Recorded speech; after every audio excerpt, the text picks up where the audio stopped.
Touchdown Tampa Bay. You're listening to the PewterCast.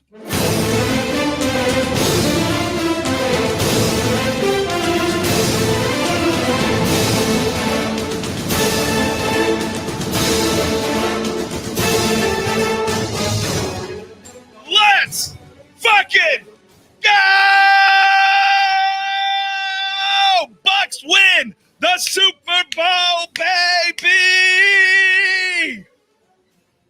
What about it, everybody? Welcome to the PewterCast. This is the PewterCast Live. My name is Brent Allen. I am your host for tonight.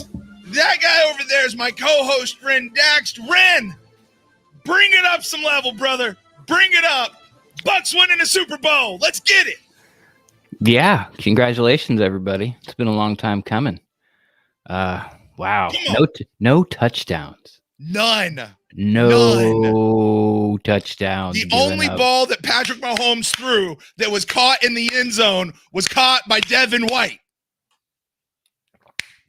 Facts. Yes, that is true. Those are facts. Ren, you're going to miss me when I'm gone. I miss you now. Man, you miss me now? I miss you now. There you go. Oh, my God. Guys, I don't even know what to say. Oh, my God. That just 18 years, y'all. 13 years since we were even in the damn thing. 18 years. No touchdowns. And I'm going to tell you right now, our friend Corey Draper said it. I said it. Ren said it. This is not and was not going to be a shootout. This is going to be the Tampa Bay Buccaneers. No fanboy, no homerism, none of that. We knew what this team was. We knew what this team had. This was going to be a dominant, multi-digit, multi-score win on the side of the Tampa Bay Buccaneers. This was not a close game. In the pregame show, out of 5 people, only one said the Bucs were going to win. Nobody else did. I didn't watch a lot of the pregame, and I didn't see anybody pick the Bucs. You see your buddy Cam Jordan? He was on. No. I muted that fool from my life. From my life. Frank G sends in a super chat, and it's an awesome super chat. The only touchdown the Chiefs got is when they landed at the airport. Freaking men, Frank G. Amen. Oh, my gosh. Oh, we got another super chat. Kyle Driver, 18 years. What a way to send off Brent. Go Bucks. Abso-freaking-lutely. Thank you, Kyle. Thank you, Frank. Oh, my God. People are already calling in. Ren, this is a call-in show. I didn't even have that muted. It's a call-in show. It is. Let's talk to him. Who's on the line? You caught me with the volume up. Who is this? Yo, this is G Vegas. G Vegas. Talk G to us, Vegas. buddy. What's up, man? I see this guy everywhere. He's Yeah. like in every chat room. What's up, man? And I say thank you guys, because like from being an out-of-market Buccaneers fan, it was so rough these past 5 years. It's so rough. And when I found you guys' podcast, like you guys gave me like a support, like hey, like we know this team is talented. Yeah. We know this team can do it. They just needed something. And tonight they did it. And one other thing I want to point out is that with the Buccaneers staff, like they did it. Like Bruce Arians, he has the most diverse staff. They have 4 minorities, like assistant coach. They have 2 female assistants. My daughter was like 3 years old. You want to see Go Bucks? There it is. Go Bucks. So, like, it's just something that, like, you know what? I told her, like, if you want to do something, you can do it. Take hard work. It's not going to be all easy. Right. But when it happens, it happens. I want to thank you guys. I got to go. I know you got a lot of calls line, but thank you very much, Grant and Ren. Thank you. Thank you, G Vegas. Thank you so much. Man, I like it when they hang up themselves. Oh, my gosh. Absolutely. Oh, JT sends in a super chat. According to LT, defense doesn't win championships. Ren, I mean, my God, this defense. Like all the head coaching positions are full, right? Like no Yeah. one can No, grab I was Bowles. going to bring that up. I was going to bring that up. This coaching staff, this team, except for the free agents, they're all guaranteed coming back next year. And a lot of these free agents going to find their way back here. You know what I mean? We might lose one or two, but a lot of these free agents going to find their way back. All right, maybe more than one or two. We might lose 3 or 4. But Bucks are in a good position. Bucks are in a good spot for next year. I think, as long as we're talking about it, like I think the guys that are up for it will want to stay. Like I think Sue's chasing rings right now. He doesn't care about anything else. He doesn't need money. Right. I mean, he's got like 9 businesses going. So like Sue, like he'll take $5 million maybe. Right. He doesn't need 9. So who else you got? Like I think they'll sign Godwin. Okay, I think Levante David they'll be fine with, and then I don't know about Shaq Barrett. He's the big question mark to me. Where's he gonna go? I don't know. But if another team comes knocking and offers him the money, they'll just franchise him. Well, they could. Yeah. Extend Donovan Smith. Like this is all doable. Yeah. And if anybody's gonna do it, it's the guys in that front office. We're right in the middle of a 27-0 run, Brent. That's good God. Are you putting a 19-0 run for next year too? Yeah. Nice. I like it. Ren, we got somebody who wants to join us here in the chat. Our guy Wash, who's been on several times this year, he wants to join us. Let's bring him in. Wash, what's up? Talk to us, buddy. What's up, guys? Man, 18 years. I can't believe it. I live in Georgia, and I've had to deal with Atlanta Falcon fans forever. Both of my nephews are Saints fans, and so I've been the bigger man. I haven't rubbed it into anybody yet. So, but Super Bowl, guys. I mean, this is amazing. It's just wow. It's hard to believe. What'd you see? What'd you like? The defense was phenomenal. Todd Bowles should have been the MVP. If they could give it to a coach, hands down, Todd Bowles should have been the MVP. But at first I was like, man, we're going to start running on first downs, but they were productive.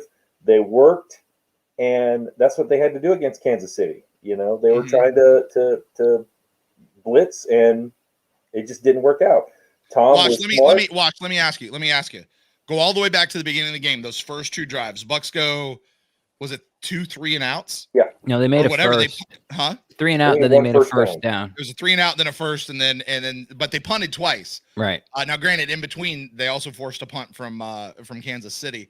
But how are you feeling then at the beginning of the game? Like, were you still up? Were you still confident? Like what were you thinking in those early drives?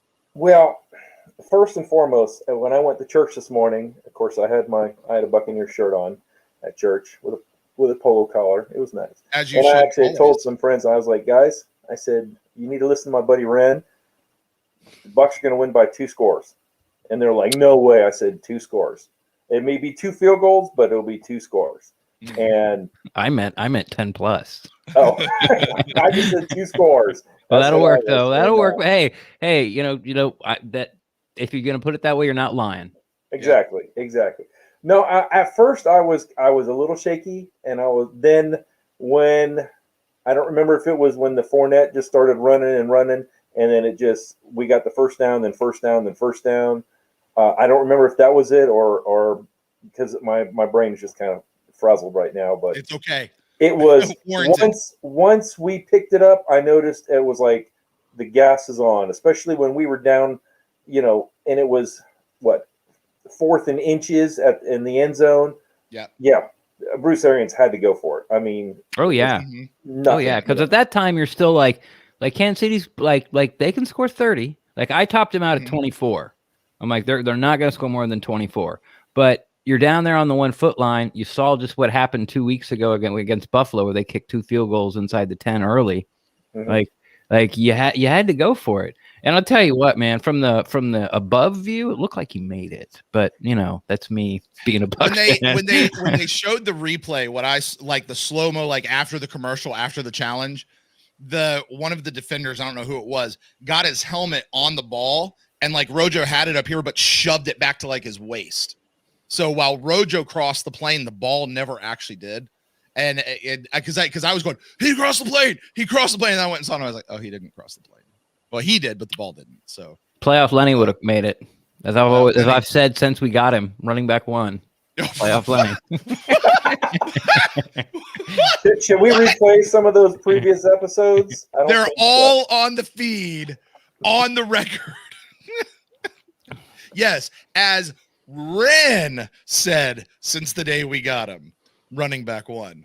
Yes. Mm-hmm. He would have scored. Rojo just went up too high. He just should have like dove towards the ground, like shot right at the guy's knees, and there's no way he would have stopped him for 6 inches. But hey, it's all good, man. For me, it was at halftime when it was like they'd only scored 6. I'm like, we're gonna win this game. And then when they came out and settled for a field goal and got 9, I'm like, I'm like, it's over.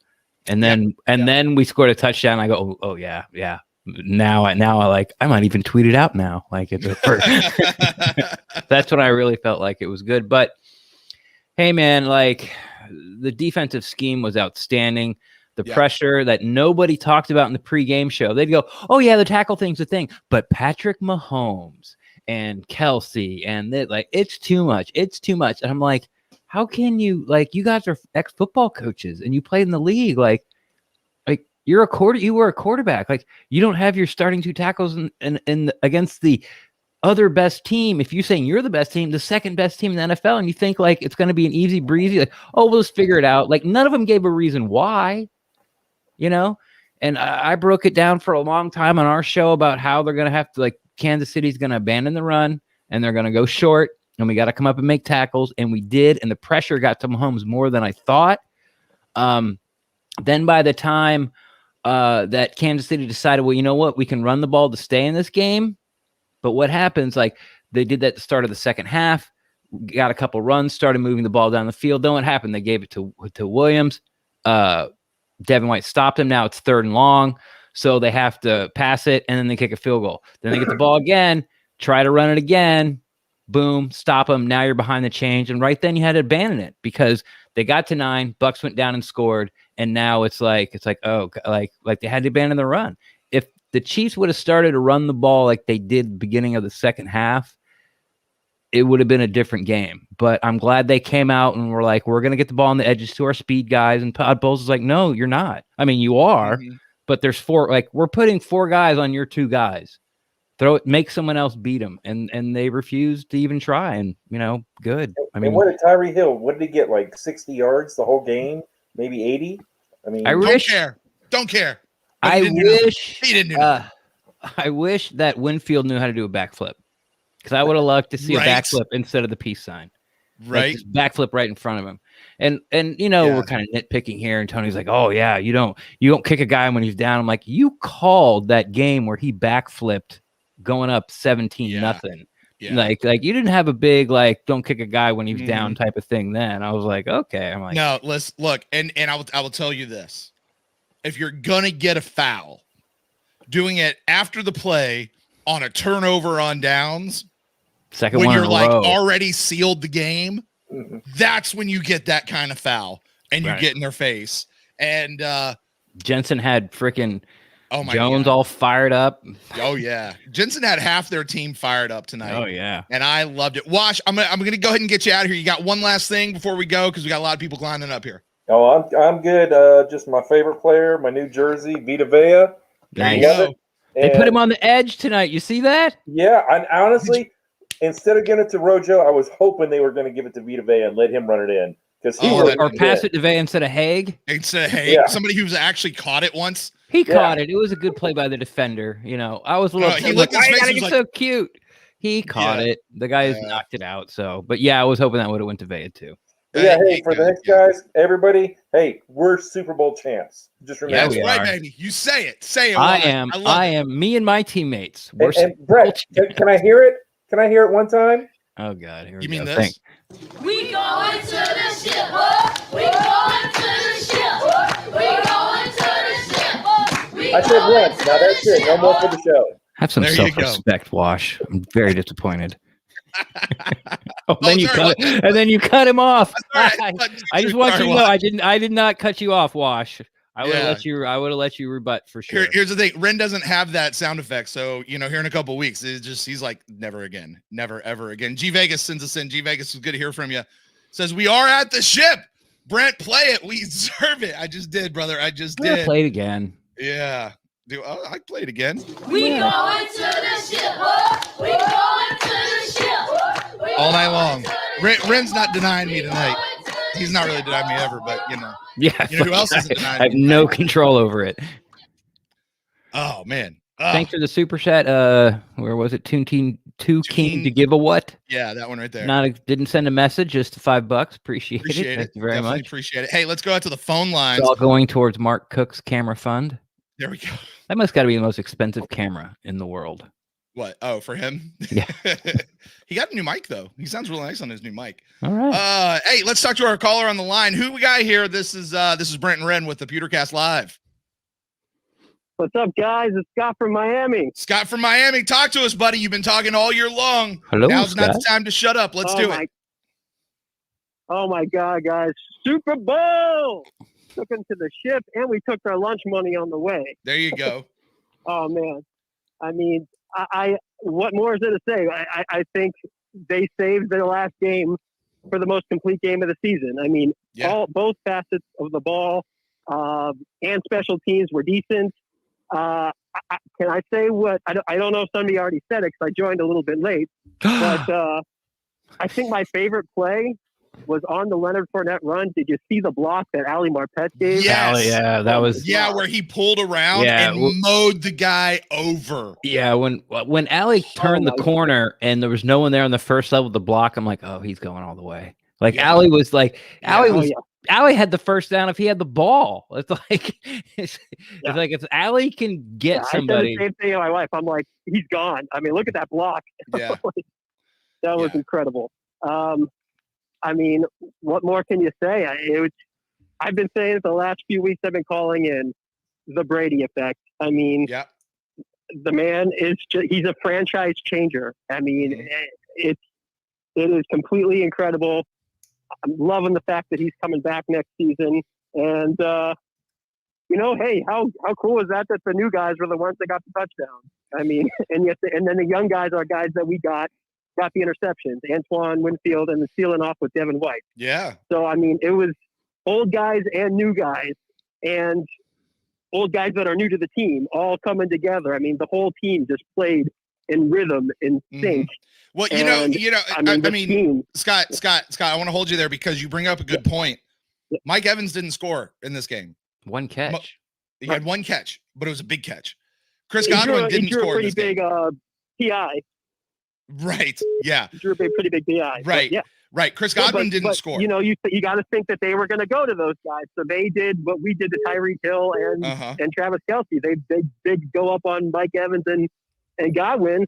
Okay, so we'll throw it to. Yeah, we had other weapons. We'll throw it to AB. Who you going to cover? It was truly a who you going to cover type of deal. Yeah, tonight. And that's also what I didn't get in pregame. It's like Chiefs have they're a better team top to bottom. I'm like, where? Yeah. Like where? Yeah. No. Like, and you know what? And here's the thing: outside of those new guys, outside of Fournette and Gronk and AB, those specific guys, right? This is the same team. This is largely the same team we've had the last couple of years, which is why we as Bucs fans have been beating our ever-loving heads against a wall going, how are we 5-11? We know this is a good team. Right? Yeah, I mean, totally. Like, I was confident in this team even in November when we were 7-5. Right. And they put it together. I mean, who more do you want in the playoffs than Tom Brady leading you anyways? But I mean, everybody just put it together, and it was just a thing of beauty. I mean, this was a beautiful performance all around, and it's what we've been waiting for 18 years since the last Super Bowl. And I wish my dad and my grandfather were here to see this, but I'm sure they were watching it, and God, it felt good. There you go. There you go. Woo. All right, Scott, I'm going to get you out of here. We got Tampa lots of Bay. people lining up. All right, buddy. All right, Brent. Hey, we'll miss you, buddy, but this is a hell of a way to go out. Go Hell Bucks. away. Hell away. Couldn't have picked it better The myself, only man. way. We're It's just like the have only- to call yeah. you like Brent Elway. There you go. I've gotten like 4 or 5 texts tonight being, this is your John Elway moment. So, Okay, nice. yeah. It's several people have already said that. Kyle Driver. Hey, wait. Oh, yeah. Go ahead. How Go many ahead. people can we bring up at once? We can bring up 5 total at once. 5, 4. including us two? And that's including us. 4. I think we can do 4 at once. Oh, so we can all bring up 2 more? Yeah, I think so. Oh, I want Why, to bring maybe them 3. all I up. don't and know. then we can What do you want? Who do you want to do? Let's try it. I want to bring everyone up and go, and then drop them back down, and we'll talk to Kyle. Who else we got? Everybody's There we got Corey. There we go. There we go. Got We 'em got all. UK Bucks. There we got Let's go. Corey. There we go from Australia. Everybody. There we got Kyle. Everybody. Say Bucks are Super Bowl champion.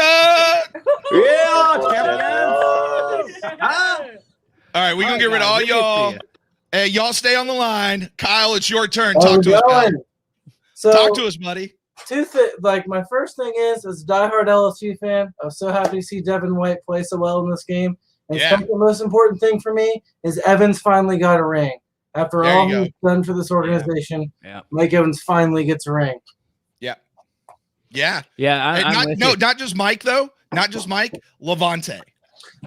True, You know what I mean? true. Mike You Evans gotta- is my favorite player, so that's the first name that comes up, Yeah. but Levante too. Yeah. Here's a question for when they played the replay, but the game was already over. It looked like to me the guy tipped the ball up in the air. He did. Okay, so He did. Levante would have had like a pick 6, right? And a lot of people I heard out there that was because Levante caught it. Levante Davis. Levante. It was they called it that it hit the ground. It did not hit the ground. Yeah, they only showed it not once. under any circumstance. BA could have challenged that and would have won, but at that point we were up 22 points and there was just a few minutes left in the game. Like that's some Sean Payton shit there. But if they wouldn't, I understand, but they wouldn't have called it. It would have been Levante David pick 6 to put. That would have been the Derek Brooks moment. Right, except it wouldn't have been a pick 6 because the refs blew it dead. But if the refs That's would what have I'm blown it saying, dead, Brent. If they didn't blow it dead. oh, I'm sorry. I thought you were saying if BA would have challenged it. Yeah. No, you're absolutely right. You're You absolutely know, right. I gotta ask because I've been asking every week in the playoffs: is this as good as the last Super Bowl defense yet? Yes. Oh God. There we go. No, here's the no. That's actually I think that's premature because here's the thing: that last defense was a great defense for 4, 5, 6 years in a row. Yeah, better part of it. And they capped it with the Super Bowl. This defense has not been good, guys. We all know this, right? We all know this. This defense has only been this good for like a season and a half. Okay, that's fair. Maybe a season and 3 quarters now that you count the postseason, You right? got to pick and choose games. Yeah. They're just yeah. not as So- consistent as that 2002 and prior defense was. Week in, week out, year in, year out. Like there wasn't games where you're like where you wanted to strangle Monty Kiffin. Like maybe one every 2 years they'd lose like a game, get blown out, but then they prove it next week. Like Brent said, you can probably put together 16, 20 games. Under Todd Bowles that you're like, these are really good, and you can stack them up against that. But their body of work is so much longer and so much bigger. But individual performances, it's got to be top 5. Yeah, I think comparing this defense to that defense back there is kind of like saying, "Hey, is Patrick Mahomes going to be the new GOAT with whatever?" Right. Like it's just he just doesn't have enough body of work yet. Like he could be. It's possible he could get there. He just doesn't have that's a great phrase. It's just not enough body of work yet. Yeah, I don't want to tie the lineup either, but what I do want to say is I'm looking forward to next year when we get 5 interceptions a game whenever Jameis is in playing for the Saints. All right. So and 10 interceptions in 2 games. I like it. I'm proud of you, Brent. I've been listening for a few years, and I'm really proud of you, and I wish you the best, and hopefully we see you around. Thanks, man. That's going to be up to Ren. He's in charge of the guest list from now on. So we'll see. His man, tone Kyle, must, thank you so much. His tone Kyle, let me must just change with me. Do what? I'm just kidding. I'm saying you have to be nicer to me. Yeah, there you go. You know what would be really hard, Ren, is if you ever did invite me back, is for me not Is to nailing you down to a time to show up? Yes, I'm aware. that too, but also like me not falling back into this role. Of taking over the pod. Yeah, like I would not consciously try to do it. Because I mean, dude, Ren, this right now is our 446th episode. Is it? Yes, 446th episode. This one right here. It's kind of ingrained at this point. Oh yeah. When we did that Star Trek pod for a short bit, there wasn't like it was, but there was a little battle. Like I'd have to be okay. Because we were trying to switch those chairs. Yeah. Kyle's like, why are you guys talking about this? I don't care anything. No, it's so super fun. Don't you love it, Kyle? Don't you love it? No, you're fun. Hey, Kyle. I let me say thank you. Shit, I got a whole Dragon Ball Z statue collection. Before you go, Kyle, I have admired your background, and I've said it pretty much every time you leave. Can you kind of walk, kind of like when Wash came on, he has like those original 16 Star Wars figures in the background. We talked about it. Can you kind of walk us through back there some of the highlights of what you got back there? Just real quick, if you're a podcast listener, this is a real good one. This is probably gonna be about the 26-minute or so mark in the show. This is a good one. Go over to YouTube and check it out and see, because Kyle's got a wicked background, man. This is cool. That's my Slipknot and wrestling mask collection. So I got Kane and some Slipknot masks up there. All right. Those masks are from my boys, All Zoe Lou from Portsmouth, Ohio. They're a rap group. And then I've got my Dragon Ball Z collection, my Kingdom Hearts collection, my Mortal Kombat collection. I got those back in the PS2 days. Yeah, Kingdom Hearts, man. A Wolverine statue over there too. Yeah. Kingdom Hearts, greatly underappreciated video game. There you go. Yeah. I love it. Kyle, good stuff, man. And hey, let me say this. You have always been super active. You do a crap ton of the super chats and things like that, man. So truly, when I say thank you, I really, really mean thank you, because you're a part, like, there's this community of listeners that are like PewterCast listeners, and you're a big, big part of that. And you're what makes the show keep running. You're what makes the show keep running. So thank you so much. I'm going to get chat here. We got lots of people lining up for tonight. All right, Bo? All right, go Bucks. 18 years. There we go. 18 years. Let's not make it another 18. Let's make it like one. You know what I mean? Corey, you're driving. You ready to talk? Can you put a light on you? Always. I don't know if you can. Be safe. Be safe, okay? Hey, don't get in a car accident. Now. Listen. I'm gonna be quick because I'm pretty drunk. So. Are you driving? No, I'm riding. Okay, I good. would never drive drunk. Yeah, okay, man. good. I believe in Except safety. last week. Go Bucks. I watched the game downtown Tampa. I'm in Tampa. And I was just amazed that Todd Bowles is a fucking genius. That was awesome. Can we please not lose him? Please. Mm-hmm. Can we pray tonight that we don't lose Todd Bowles? Really? Kansas City didn't score a touchdown. They didn't score a touchdown. I know. And they had 2 interceptions. How amazing is that? Should add more. I mean, I can't. I don't want to be long because I'm. Yeah. Like, they didn't score. And, oof. All right, I love you guys. Bye. Corey, I got it, buddy. I got it, man. Hey, enjoy the night. Hope that hangover is not too bad in the morning, man. Corey tomorrow is going to be like, did I call the PewterCast last night? Was I? We've had our fair share of people. Good for him. I didn't know he was down here, man. Hey, can I just point something out real quick while I'm noticing it over my shoulder? Sure. Okay. Our friend Big Nasty. Yeah. I don't know if anybody's noticed my little Big Nasty bobblehead right over here, right over my shoulder. Since I put him there, the Buccaneers have not lost a game. Just saying. Since he's been there, the Buccaneers have not lost a game. Big Nasty. I'm just saying. Big saying.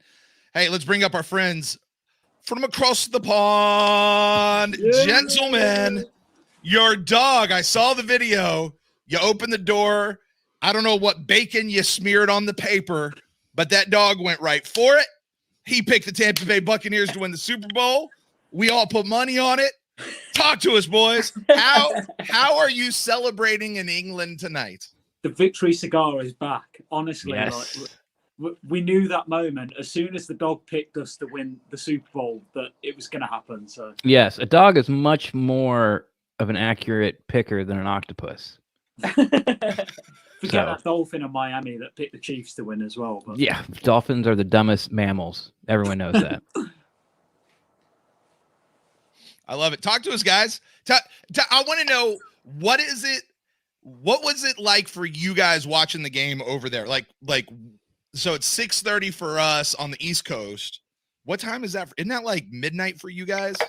1 o'clock in the morning? Currently 7 minutes past 4 in the morning is what time it is. Okay. Nice. So it's been it was one of those where we said to Ren during our Ren was good enough to come on our podcast during the week, and we said great time. Thanks for having me. You can't let the fact that sometimes we start slow, sometimes the Chiefs start fast. You can't let that get ahead of you. Mm-hmm. It was one of those this week, wasn't it, where we didn't start great on offense, but ultimately you always knew this team would get there in terms of offense, and it was always going to come, and you just had to have that faith. Mm-hmm. And ultimately, none of us in our wildest dreams could have ever said that what happened tonight was going to happen. Like, it was unbelievable. Yeah, Todd Bowles again, deserves all the credit in the world. The defensive guys for holding their scheme.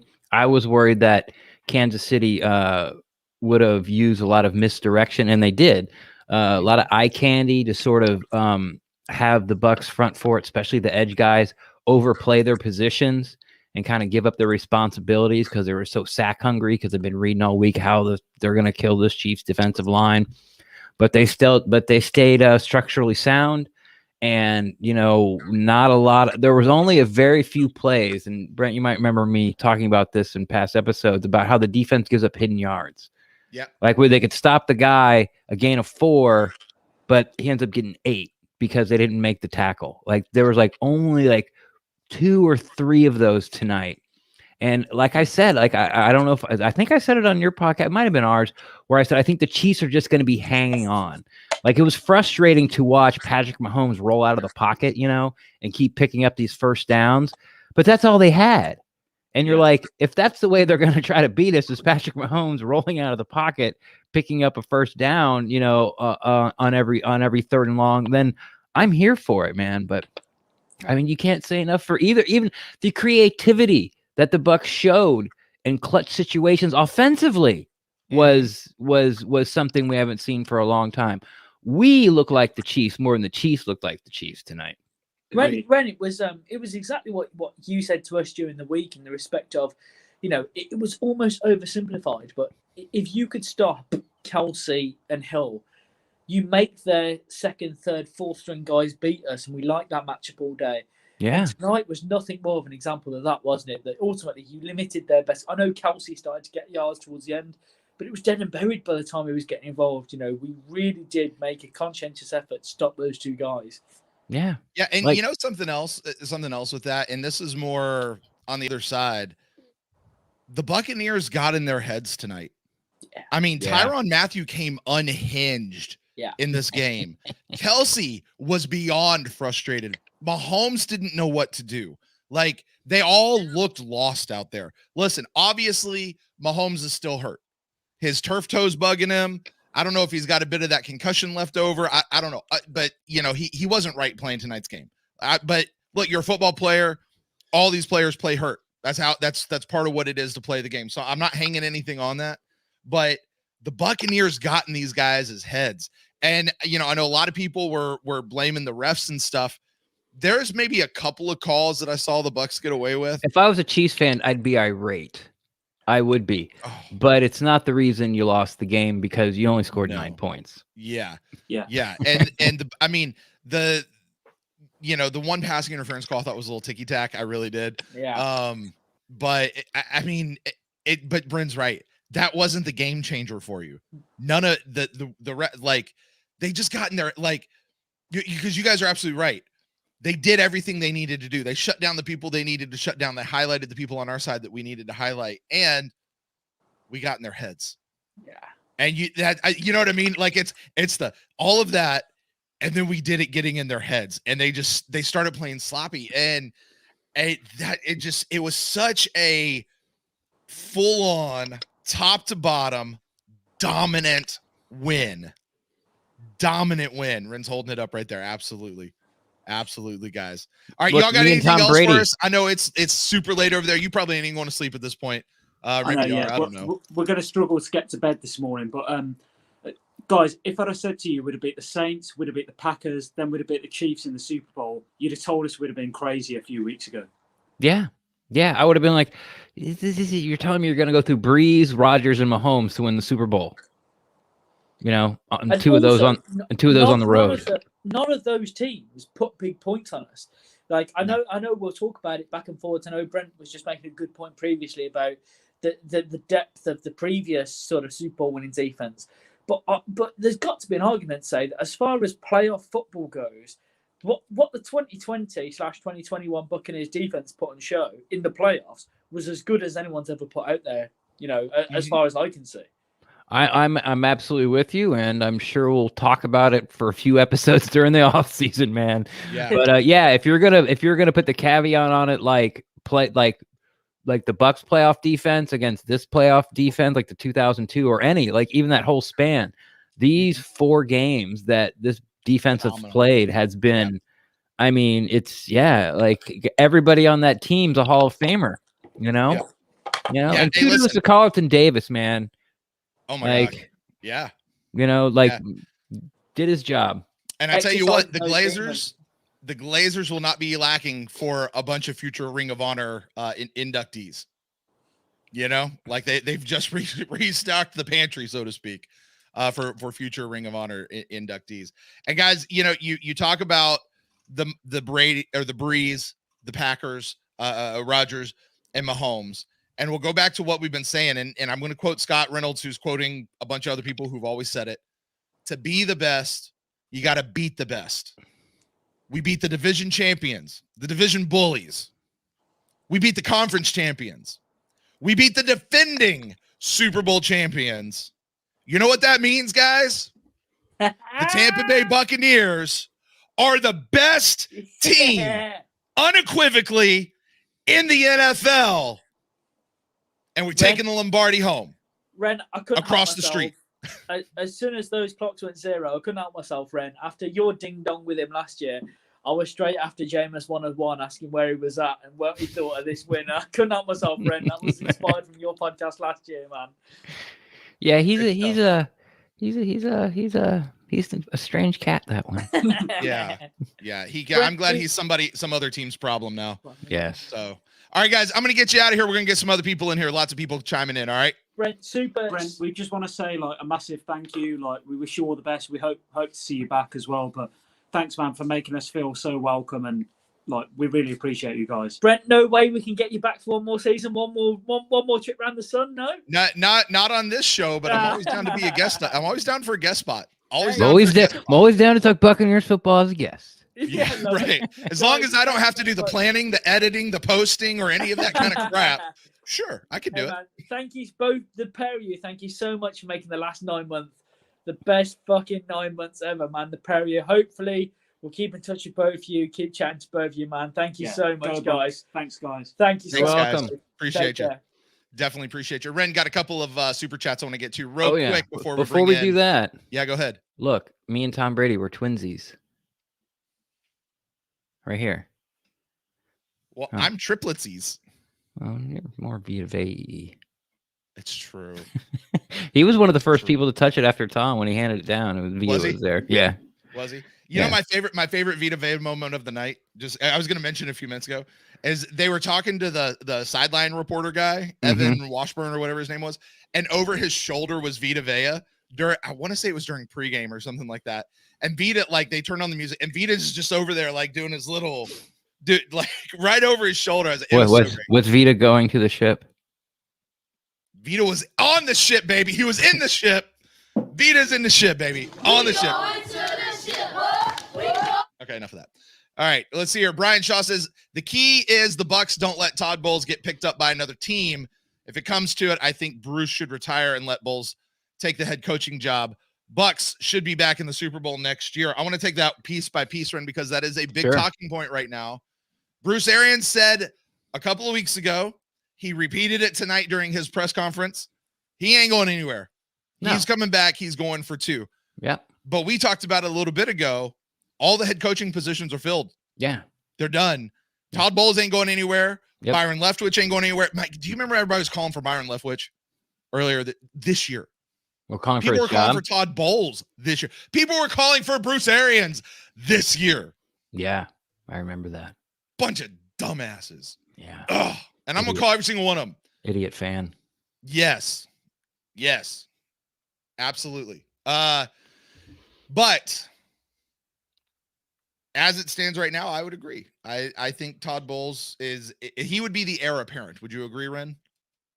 I don't care. Right. I mean, I really, I don't even want to have that conversation tonight. Just fair enough. To be honest, yeah. But fair to answer enough. Brian's question, like you did, like they're all coming back because they're all under contract and all the positions are full. Yeah. Then Todd Bowles isn't leaving the Bucs to go be DC and Jacksonville. Like no. And I love Bruce Arians when he did his speech after the game. The first thing he said, he's like, "This isn't my trophy. This trophy belongs to the coordinators, the coaches, and the players." And Ren. I heard him say Ren. He said, "I didn't do shit to get this." Our good buddy Craig in Vegas also sends in a super chat. Craig, thank you so much. Craig is a longtime friend of the show. As well too. Craig, I don't know. Every podcast I do, I slip that in somewhere, whether it's this one or others. And it's my little homage to you, my friend. But he says, Brent goes out a champion. I love you guys. Once we beat the Saints, I knew we had it. Mm-hmm. But everyone should see how valuable Vita is. Mm-hmm. Absolutely. We beat that ass. Celebrate Bucks around the world. We did it. Absolutely, Craig. Absolutely. Everything that was true. And one more before we move on. Another person doesn't really realize how Super Chat works, but thank you. Wow. No, that's one of our Bucks UK guys right there. Yeah. Pretty sure. I'm pretty sure his last name's Hall. Yeah. So no message, just a little donation for Brent. Appreciate it. To get his a new camera for his endeavors. Keeping us moving. This year. All right, let's move on. John Relios. John, time, buddy. Hey guys. I can't believe it. Right? I can't believe it. Like, what the heck? How about the other guy? He'll be back. Sometimes his camera just freezes. What'd you like about the game, John? A lot of things, man. They were to say there's not much I can complain about. Right? Not too much, man. I gotta say though, just like the Saints, we figured out the Chiefs and we beat them. Beat them fair and square, hand down. We kicked their butts, and I gotta say I'm so happy for everybody, man. So happy for myself. I'm so happy, and I gotta say, Todd Bowles, we can promise you're probably the heir apparent to after Bruce goes. You're the new head coach, and I give credit to everybody. Vita Vea, coming back from injury like he is. And just being a monster, man. Everybody contributing. Devin White. Look, John, to your point, there is no doubt Shaq Barrett was all over Patrick Mahomes tonight. Yeah, he was. Patrick Mahomes made some stupid throws to avoid a sack. I cannot believe he should have 19 interceptions. It was dumb. Some of those he wasn't even looking. Throws. No, right? Exactly. Looking. They were bad. Those were Jameis Winston type choices. Right. Yeah, funny thing. He would not have had that without Vita Vea. I actually got a Shaquille Barrett signed football from when I went to the NFL experience. I got that from memorabilia. And I got Mike Alston helmet. So nice. What was your 40 time? It was like a 5.1. Really? That's not bad, man. Nice. Proud of you, John. Let's have some quicks. Yeah, but I'm just so happy. My 4 time is 5.1. And if you want to shout out somebody, shout out Jason Light, man. From him being on the hot seat when Dirk Cutter was fired, and a lot of people saying, the reason why he stayed our general manager because of Bruce Arians. I gotta say, I love the man. Thank you, Jason Light, for everything. You know what that is, John? You know what that is? And we've talked about that on the show before. Yeah, sticking with the man. That is the proof of what can happen when you have a little bit of consistency. Yeah. Keeping Jason. We could have cleaned house. We could have nuked it. Consistency. Yeah, right? We could have nuked it that year. We could have nuked it. Yeah. But we didn't. Absolutely. So credit to the Glazer family for realizing they didn't know what the hell they were doing. So just stick with their guy. And thank you, New England, for letting Tom Brady go. Thank you, New England. Thank you. Right. Thank you. So yeah, absolutely. And John, I think it's worth a conversation, probably one after I'm gone and not necessarily for tonight, but we talked a while, Ren, you might remember this, years ago. Is Jason Light the best GM that the Tampa Bay Buccaneers have ever had? Right. And our conclusion then was not until he wins a Super Bowl. But right. That's kind of hard to. Right. Yes, no. But now he has. So Maybe. No, there is he no better maybe. than It is Rick for Kay? sure because No. once the Bucs won the Super Bowl and they fired Gruden, the reason we didn't get a Bill Parcells is because the salary cap was so screwed. Yeah. Because Rich, it's kind of what the Saints are doing right now. Like Rich McKay went all in and he got the ring. That's fine. Or Bruce Arians has gone all in and got the ring, and the cap's still in good shape. Yeah. Oh yeah. We can run it back next year. We can run it back. Yeah. It would be a thing. It would be something because what I don't want to do is go on the roller coaster ride for the next 7-8 years. Yeah, but this was the first year though with Tom Brady and Bruce Arians' system. It's like it can only get better. Yeah, absolutely. All right, John, I'm gonna get you out of here. We got lots of people lining up in here tonight. All right, buddy. All I gotta say is, go Bucks, and we're champions. We can never get that away. Nobody can take that away from us now. We're champions. There you go. Yep. Again, there it is. John, this is your first one. Were you even born for the last one? Well, I was 1.5 years old, though. Yeah. No. That one doesn't count for you, buddy. Yeah. Enjoy your first. It means so much, man. This means so much. Yeah. I can't wait to see the ring, though. I can't wait. It'd be something. I hope it's prettier than the last one. I never liked it. John's always looking ahead. Yeah. It will be because they have night. I wonder what the ring looks like. He's always looking ahead. I like John. Good for they you, don't man. look cool. Look at Kansas City's one last year when they got their second Super Bowl win. It's pretty cool. There you go. I like it. It's gonna look cool. All right, John, I'm gonna get you out of here. We got lots of people. All right, buddy. All right. Thank you. Go Bucks. Thank you, Tom. Bucks. There we go. Yeah, right. There we go. Matthew went ahead and clarified. Enjoy going out on top. Brent, clear. I can't work super chats, but thanks for everything. Thanks, Matt. Appreciate it. So, thank you for clearing that up. We've got a caller on the line. Let's go to the phone line here. Caller, who is this? You're on the line with Brent and Ren with PewterCast Live. My name's Trey. I'm from Erie, PA. My bad about I got a call through, and then I heard you guys. I didn't know if I was through or not. So you in now, buddy? What's up? Going on? Yeah, man, I'm just so pumped, man. It's crazy. I knew Tom Brady would have the MVP.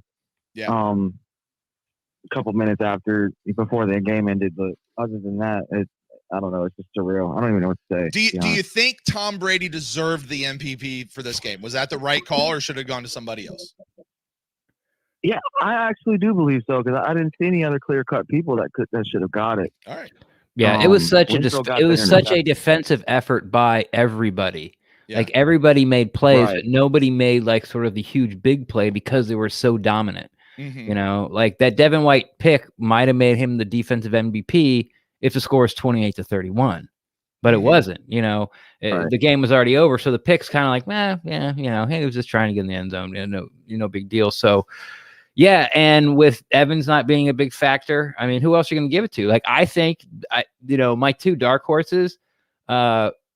I think obviously you have to give it to Tom because it's 7 and he's Tom. You just have to give it to him. Mm-hmm. But I think Gronk deserved it, and I think Playoff Lenny deserved it. Oh, yeah, that's true. You know? Yeah. I just can't wait to hear Nick Wright's response tomorrow on First Things First. Like he was talking so much garbage about the Bucs. I cannot wait to hear him if he even shows up. He probably calls up. Yeah, it'll be something, man. It'll be something. I to quote John, they can't take it away from us. People can go in and say whatever the hell they want to say. You know what? We are the Super Bowl champions now and forever. The 2020 Super Bowl champions, guys. It's in. We got 2 Lombardis. Let's go back and look. We got a damn good shot of making another run next year. A damn good shot. But it's so hard to repeat. What do you think we're going to need to do to repeat next year? Well, keep Tom Brady for one. He's already done it once. Let's ask him. Make the playoffs. Right. Let's start with making the playoffs. Yeah. Get younger on the defensive line. There That's you go. it. There you go. So, all right, you got anything else for us, bud? Uh-oh. Nobody. Yeah, who do you think we might lose in the free agency? Nobody you'll care about. There you go. I don't. I think Sue comes back at a lower price. I think they franchise tag Shaq. I think they extend Donovan Smith and then make.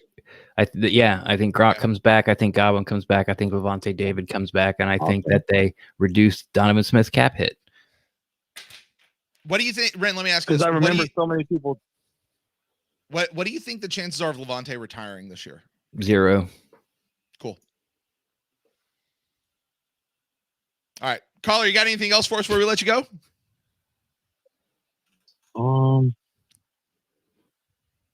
No, that's it, man. I'm pumped. No, you good, man. Hey, thanks for waiting in line, and hey, man, Pennsylvania in the house. Yeah, Go Bucks. Thanks for taking my call. Yeah, man. Hey, listen, Ren's back next year. I'm not sure exactly what he's doing next year, but you know, we'll see how that goes for him. Ren, do you have any thoughts? Any thoughts on next year yet? I've got a whole thing all outlined and laid out, and yeah. Do you really? Yeah. Interesting. All right. I don't know. He hasn't shared them with me, and he doesn't have. Haven't shared them with anybody. There you go. Bobby, you're in. Hey, Talk guys. to us, Bobby.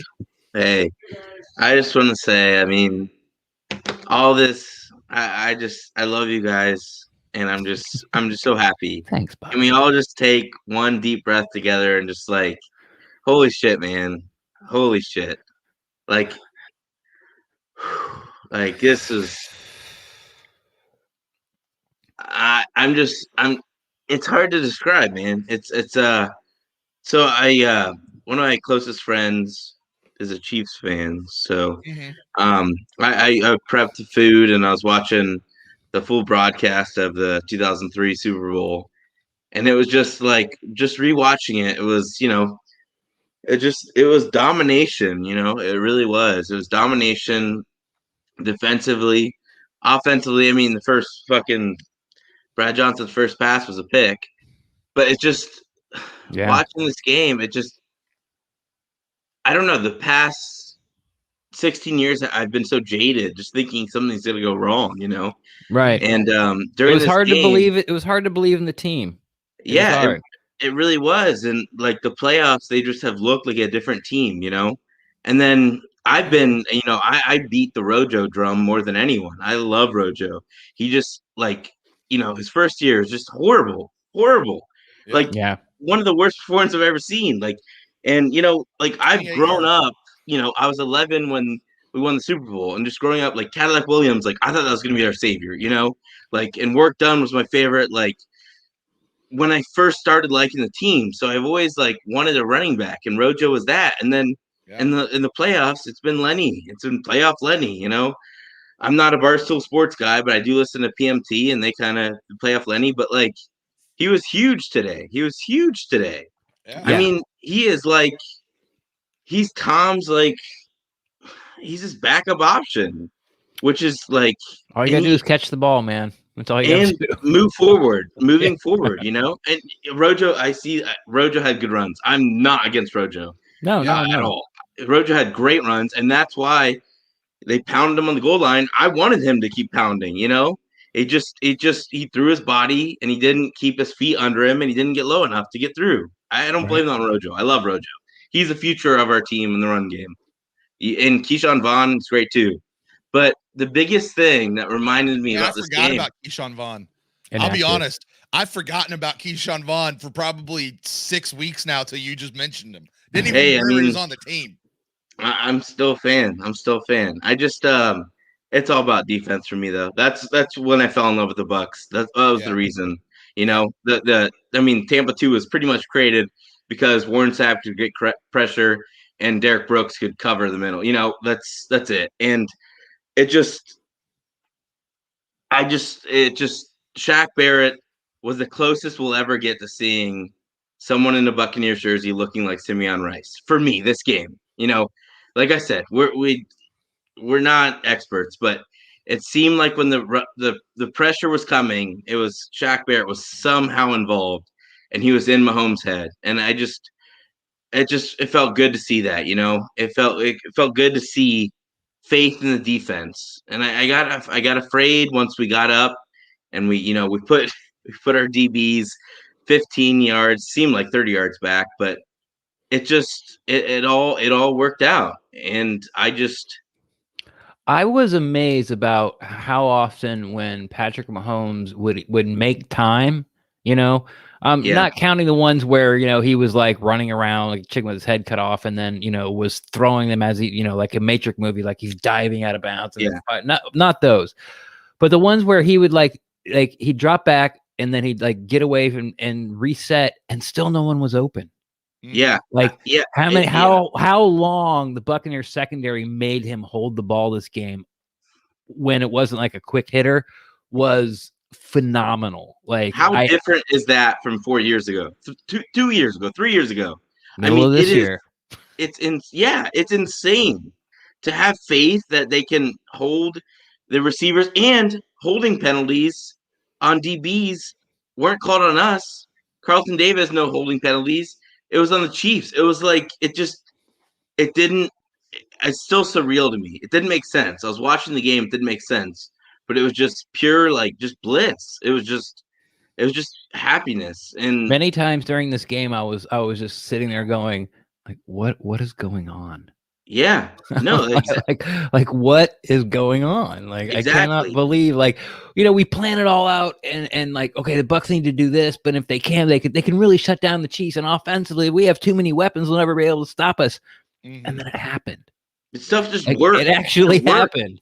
It worked the way it was supposed to, and it's just really good to see, like, Ali Marpet and Levante David, just like.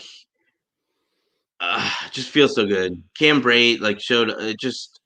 I don't want to keep you guys. I just pure celebration. Brent, I love you, man. It's about the celebration. I really, really, really like. I went through a lot of Bucs podcasts in the past 4 or 5 years. I mean, I live in Ohio. There's a few Bucs fans, but you can't really tell. They say they're Bucs fans, then you talk to them, and they're like, oh. I'm not gonna call them out, but they don't know what the hell they're talking about. Right, they don't really give a shit. Right. They don't remember the weird reason I thought Josh Freeman was our savior because a Monday Night Football against the Colts, he fucking lunged for a first down. They didn't go through all the bullshit. Right. And I really appreciate you, Brent, and you, Ren, just creating a community that's, it's not hard to get on. It's not hard to talk. It's not hard to. It's just a friendly community. And I honestly, I love you guys, and just go Bucs. It's just awesome. It's just awesome. And I really appreciate what you guys have done. It feels great. It feels great too that, Tom had a great game. Gronk had a great game, but they were huge parts. Tom's a huge part. Yeah. But the defense played fucking awesome. Yeah. And which is so good to see. And it's just, I just love you guys. Just all good vibes. Love you guys. Go Bucs. There you go. Go Bucs, Bobby. Hey, thank you so much. Thank you so much. And this podcast was started because I am a fan like you, out of market, had nobody else to talk to. Yeah. And just wanted to talk about the Buccaneers. That's all it is. That's why this podcast was started. That's why it's morphed into what it is today. It's a loving community. It's all about love, you guys. And now's the time. Even people, I have no social media, none. So anyone in the chat, just let the haters hate. Who fucking cares? You guys just love each other. Bucs community. You guys, we got it. Like you guys said. I mean, I would have been okay with just beating the Saints, how it happened. Yeah. I would have been happy. The rest has just been heaven to me, Bobby, I'm going to say this before I get you out of here, and I'm going to get you out of here because we still got lots of people lining up here. I would not have been. I understand what you say when you say if we had just beat the Saints, I'd have been happy. I heard so many people this year ago, I just want to make the playoffs, y'all. All I want to do is let's just make the playoffs. Let's do that, and I get it. We're Bucs fans. We've been burned. But I've said it all year long, and I think I've said it on this podcast a few times, Ren. I won't be happy if we just make the playoffs. I don't want to just make the playoffs. I don't want to just beat the Saints. I don't want to just go to the Super Bowl. I want to win the fucking thing. And we did it. And we're here. We did it. We did it. Hey. It's everything, guys. And I love you. And I appreciate both you guys so much. Ren, I'll continue to be patron. Hey, Brent, love you, man. Appreciate everything you guys have done. Thanks, Go Bobby. Bucs. Go Bucs. Awesome year. Go Bucs. Thanks, man. Go Bucs. Thanks, Bobby. Bucs. Fun stuff. Hey, K. Arsons is a cool super chat. It's a Super Bowl champs, baby. And Brent, you're going out on top. Cheers. Ren, you got this train, sir. Keep putting in the great work, guys. Go Bucks. Thank you, KR. Yeah, thank you, KR. We had another one real quick. We might have missed it. Oh, yeah. Random admin says, oh, yeah. That's a good super chat. I like it. Sorry, I scrolled away. I'm getting it down. Yeah. I'm not even anywhere near that particular part. Ren, let's head out to the phone line one more time. We've got a caller on the line. Who is this? Scott. Scott, what's going on, Scott? Nothing much, guys. This is just an unbelievable night. I was 5 years old the last time the Bucs won the Super Bowl. My entire family's a Bucs fans forever. So living out in Orlando, I didn't get to watch much of the Bucs games when they're blacked out and everything. Yep. But this season has just been phenomenal. The defense I thought played out of its mind tonight. Absolutely unbelievable. Tom Brady, I think, did deserve to win the MVP with those 3 huge touchdowns that we had in the first half. Yeah. But I'm just really excited to finally once again be Super Bowl champions. And yeah. The end. Oh, I can't wait for you guys to all have to go through that next year when you're talking to Ren. Yeah, look, man, I get it. How old was I? I was 21. Yeah, I was 21 the last time the Buccaneers had won the Super Bowl, and I had just been a fan for a few years. Like just a few years. Like I was one of those guys that came on in the, what do you call us, friend? The Pewter babies? I don't remember, but that sounds pretty good. Yeah. I get like Ren's a 76er. I was a Pewter baby. And the guy that I was with that night, I mean, it's one of those, and I don't know if 5 years old if you have this, but like I remember everything about that night. I remember the chair I was sitting at. I remember the feel of the fabric that was on the chair. You know, I remember the color of the carpet. Like it's emblazoned in my mind. This is one of those nights. Yeah. It will be. I will remember the flag that's hanging over top of my fireplace, and the jerseys that are on the walls that we decorated with tonight, and the car flags that we nailed to the wall. I got so many holes downstairs because we nailed crap up just to decorate. Nice. But like I'm gonna have to go in and patch a bunch of crap anyway. So I thought, why not? But I mean, you're right. This is, as a fan, this is what it's about. You know, this makes the struggle worth it. Yeah. And oh my God. Buccaneers. Yeah. Oh, we're Super Bowl champions. We're Super Bowl champions. Did either of you have any doubt we were going to win this game? Like go before kickoff? No. Mm-mm. Yeah, I just knew. I had a little bit of doubt, but I knew once that defense started playing really well, I thought we had it. But I was a little nervous coming in, but I felt confident. I was one of the only people that actually thought we were going to win tonight, so feeling good. Yeah. Yeah, I thought we were going to win every game after the Minnesota game. I thought we were going to win the Minnesota game, but there were some times in there where it's like, well, maybe we're not. But after that, no matter what's happened on any of the games, even 17-0, but everyone felt that because it's the Falcons. But like, I'm like, we're gonna win. Like, okay, like that stinks. Okay, but we're still in a good spot. Like we don't get the touchdown. Rojo doesn't get the touchdown. That stinks, but we're in a good spot. Okay, Tyreek Hill gets him out off the goal line. That stinks, but we're in a good spot. 4 plays later, we got the ball inside the 50. Yeah. And it's like, and then we score, and it's like, see, we're in a good spot. We're fine. Yep. Yeah. So I mean, and I actually thought it was a good call doing it on 4th and goal. Yeah, it was. It was the only call. Absolutely. The only call. That was the only call. Yeah. I even liked the Hague call. It was just a really good play by the linebacker. It really was. Mm-hmm. Of course, at the time I was a little miffed that, you gotta get so goddamn fancy. Like just pound it in the rock. Just pound the rock. But it worked, and he was open. It was just like I said, it was a really good play by the linebacker, punching it out after he caught it. Yeah. I got to tell you, I saw Vita go in on the next play after the Hague one. He was in on the Hague one. Yeah, but I saw him on the next one, and I went, they're going to do the exact same thing, but give it to Vita this time.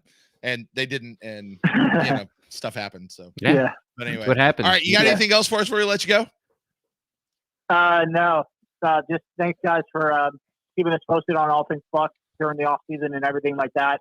Cheers, guys. Cheers. You got it, buddy. No problem. You got it. Oh man, tons and tons of Thanks stuff. everybody for hanging in the video chat. I know it's been a long time for some of you, like a lot of you guys. They've been here since the beginning. Yeah. But we're gonna get to you. But thanks for hanging in there. Just Yeah, want to give a shout out. It's phone lines and everything. Like I think he was waiting online for like 15 minutes before we got to him, the last phone caller. So we're bringing in Frank now. Frank, Haven't seen you in a while, Frank. Hey Frank, guys. Oh man, this is phenomenal. Being a Bucks fan since '79, not as long as Rent, but almost as long. It's just, I can't even describe it. What I wanted to focus on is just what a team win this was.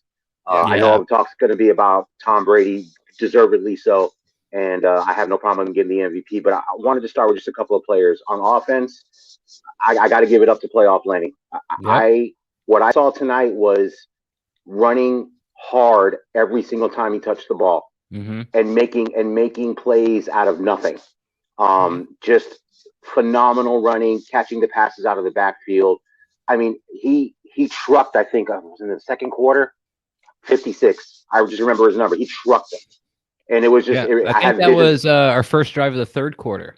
Maybe. Okay. Yeah. I had when they went up, when they kicked their field goal and we he used his hip and broke a tackle and then just ran over the linebacker. And it was like an easy first down. It was like not only an easy first down, he picked up like an extra 9 yards. And it was like, yes, that's what we've been needing. Absolutely. And the other, and on top of that, the other part of the offense I want to talk about is that offensive line. Thank you. Thank you. It was Chris phenomenal. Jones. Well, let me back up. So anybody tomorrow, and I usually don't use bad language here, a preemptive fuck you to everyone tomorrow that's going to blame the refs or blame whatever other nonsense they're going to blame the Chiefs losing on. So preemptive for that. But the offensive line tonight dominated. And it wasn't even dominated close. Since the bye week. Yeah, exactly. And that includes Donovan Smith. Absolutely includes Donovan Smith. Yeah. The entire line, starters, backups, when they rotated, all I saw was, I don't even think Brady got sacked twice, I think, once or twice. And it never even, just once. Yeah, maybe even once. It didn't even feel like, even when he got sacked, I'm like, oh, all right, it's going to happen. You know, it happens. Aaron Stinney for president. Yeah, no, I saw one when they zeroed in on him. I forgot what play it was, where he just destroyed the guy that was trying to come in. Just aggressive, nonstop. And I had a good feeling about this game all day. I'm not going to say that I knew the Bucs were going to win, but I felt good about this game, especially when I found out that two of the offensive linemen for Kansas City were going to be out. Yeah. I thought that was going to be a bad recipe for the Chiefs, and it came to pass. They had no answer for the defense, and the Chiefs defense had no answer for the offense. And Tom Brady said it at the end of the game. They should have been in the 40s. They left some plays on the field that they could have scored even more. Yeah. So I know this team, even though he said they played their best football, I don't even think they played their best football game tonight, which is a scary thought. For sure. Yeah. Defense was phenomenal. Yeah. Before you move on to defense, I just want to do a shout out to Wirfs. Like he was like a mature guy out there. He was like getting people, like breaking up people, making sure people didn't fight. Like he was like, he grabbed hold of Donovan Smith once. Like he was out there. Anytime you kind of see a pile up, like Wirfs is the first guy there, just making picking, like he's like the dad. And he's like 22, and he's just like making okay, we're all good. Okay, let's go back to the huddle. You know, tap you on the head, and it's like Jensen's like making sure nobody's like laying on him too long, you know. But you're right. Wirfs is like, all right, let's go, guys. Tristan Wirfs, rookie. And let me tell you something. I have a feeling with Tristan Wirfs, he's going to be the next Paul Gruber. I think he's going to be a guy. Yeah, no, I think he's better talented, but I think he's just going to be that stable guy that doesn't make mistakes. Like the thing about Gruber was he just was solid. Yeah. Was he the best left tackle in football? Maybe not, but he was never he was always on top. And he I know was what always, you mean. When you talk about in the draft, like, oh yeah, you just plug him in at this offensive line spot and forget about it for 10 years. Exactly. And that's where I think Tristan Wirfs is more talented. He's bigger. He's definitely going to be better. I think overall, hopefully he doesn't get injured. If he stays healthy, he could be a Hall of Fame player, and that's crazy saying that just from a rookie. But I basically saw him this year make, I think, maybe 3 mistakes, maybe, and I think I'm being generous on that. One of them was his haircut. I think you're being exactly. He was. Yeah, I am being harsh. It's phenomenal. So yeah, absolutely. And for MVP, I was ready to give it to playoff Lenny in the third quarter. Like I said, I just loved physical running, just aggressive, and the whole team was aggressive. I think the Chiefs were discombobulated. And going to the defense, Levante David. First of all, I'm happy for Levante David and Mike Evans, players that have been here for a long time and dealt with a lot of losing while playing at a high level. He shut down Travis Kelce. Like it wasn't even, he was a non-factor. I can't believe how well Levante David guarded Travis Kelce. Unbelievable. I cannot believe how well he did.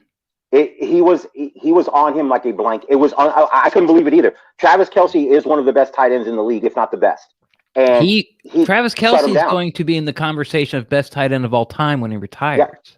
Yeah, and he just completely made him a non-factor. The only time that Kelce got passes when they were playing the hurry-up offense, which I knew was going to happen. At some point, they were going to start to get down the field, but they were just out of time. The clock was their enemy. They were never going to come back. But Levante played phenomenal.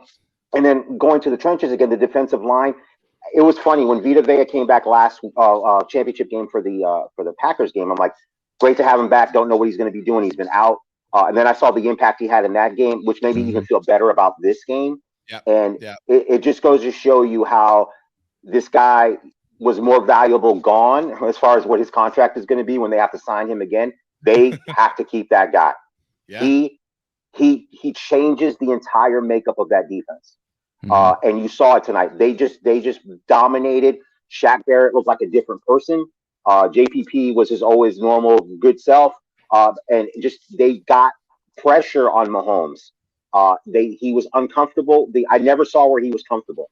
He was either running or rolling out. If Mahomes wasn't Patrick Mahomes, the Bucs would have had like 8 sacks tonight. Yeah, absolutely. Which is like, and I'm not exaggerating. I mean, like I can name 3 off the top of my head where Patrick Mahomes was on the way to the ground and he threw it. Yeah, 100%. You know, and not even to talk about the ones where he ran 40 yards backwards and then would either chuck it out the back of the end zone or just try to make it to the first down marker. Like other quarterbacks like don't have that arm strength. There's only like a very handful of them that can do that. Because if you're that quarterback and you got to make it, you're outside the tackle box, but you're 30 yards from the line of scrimmage, you're gonna have to set your feet to get it to the first down marker, or it's a intentional grounding, man. Like when we all watch this game again, you're gonna really see how dominant this team. I mean, they kicked the shit out of Kansas City's offense. They did all night. They long. did. Yeah, all night long.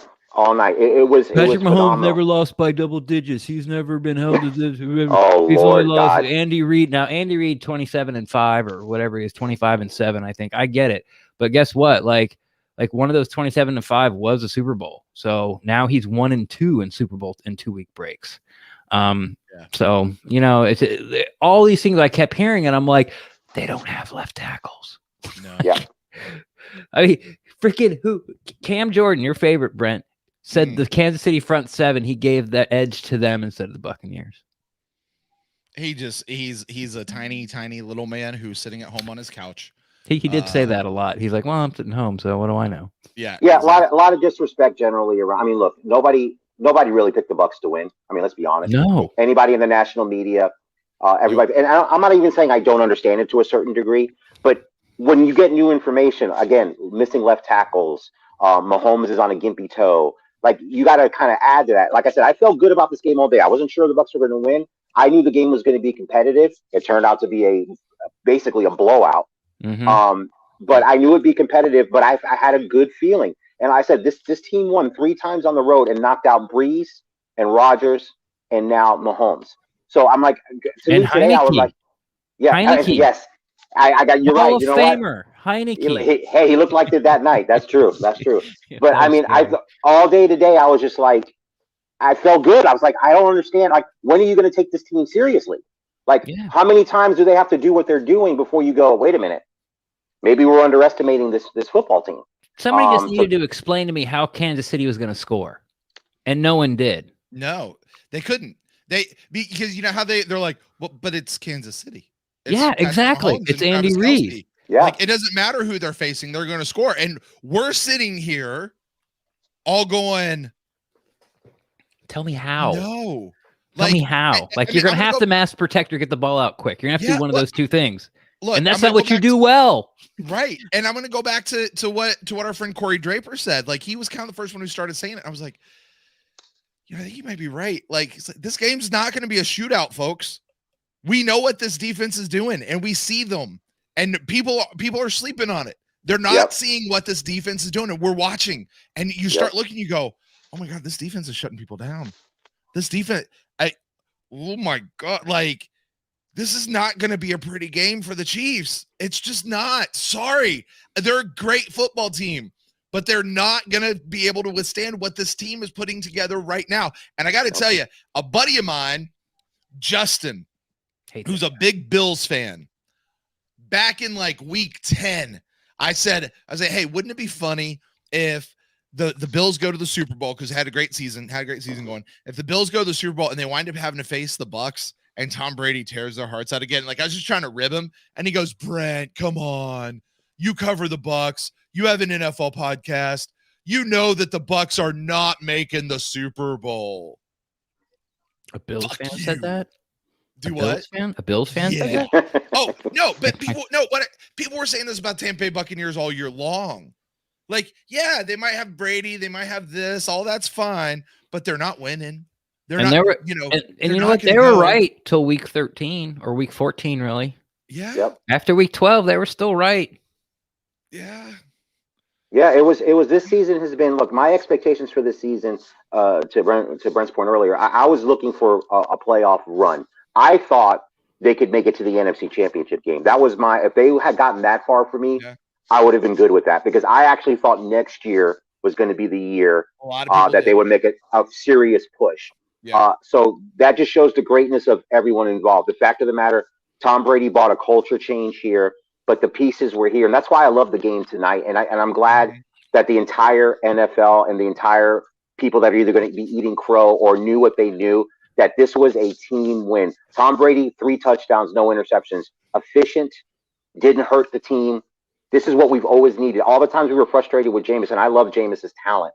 But the frustrating part of Jameis was the inefficiency and the inaccuracy leading to interceptions. That's why we brought Tom Brady in here, in my opinion. He's great, but what he's great at doing is not turning the ball over. And he showed that tonight, which is why he was the MVP. But this was a complete team victory. Frank, let me just say this. Let's not sell Tom Brady short by limiting it to he's great at not turning the ball over. There's a lot of quarterbacks out there that are great at not turning the ball over as much as Jameis did. Pretty much any other quarterback not as good as not turning the ball over. Tom Brady did a lot more for this team than just not turn the ball over. And I know you meant that. I just want to verbalize that and say that. Absolutely. Hey, the jersey I bought this year is a Tom Brady jersey. I was going to go Chris Godwin, but I got Brady. No, I agree with you. Look, let me add that. You're right. We don't win the Super Bowl without Tom Brady. Absolutely. We don't get there. We don't win. But what he did was bring along the talent that was already there and said, look, we have the talent. I'm going to take you over the top. So, yeah, absolutely. Look, I couldn't have been happier that we got Tom Brady. I love the fact that the first words out of his mouth was, see you next year. I'll be back. Arians will be back. The coaching staff, look, and I've been critical of them. They asked him, so Tom, like, what's next? Are you, and he went, I'm coming back. Yeah, they can't get rid of him quick enough. Yeah, they can't get rid of him. Well, they've been trying to get rid of him actually for the last 5 years. He can't throw. Yeah, he's like, you already knew that. Like, I told you guys that like 3 days ago. Right. Yeah. He's like, you already knew that.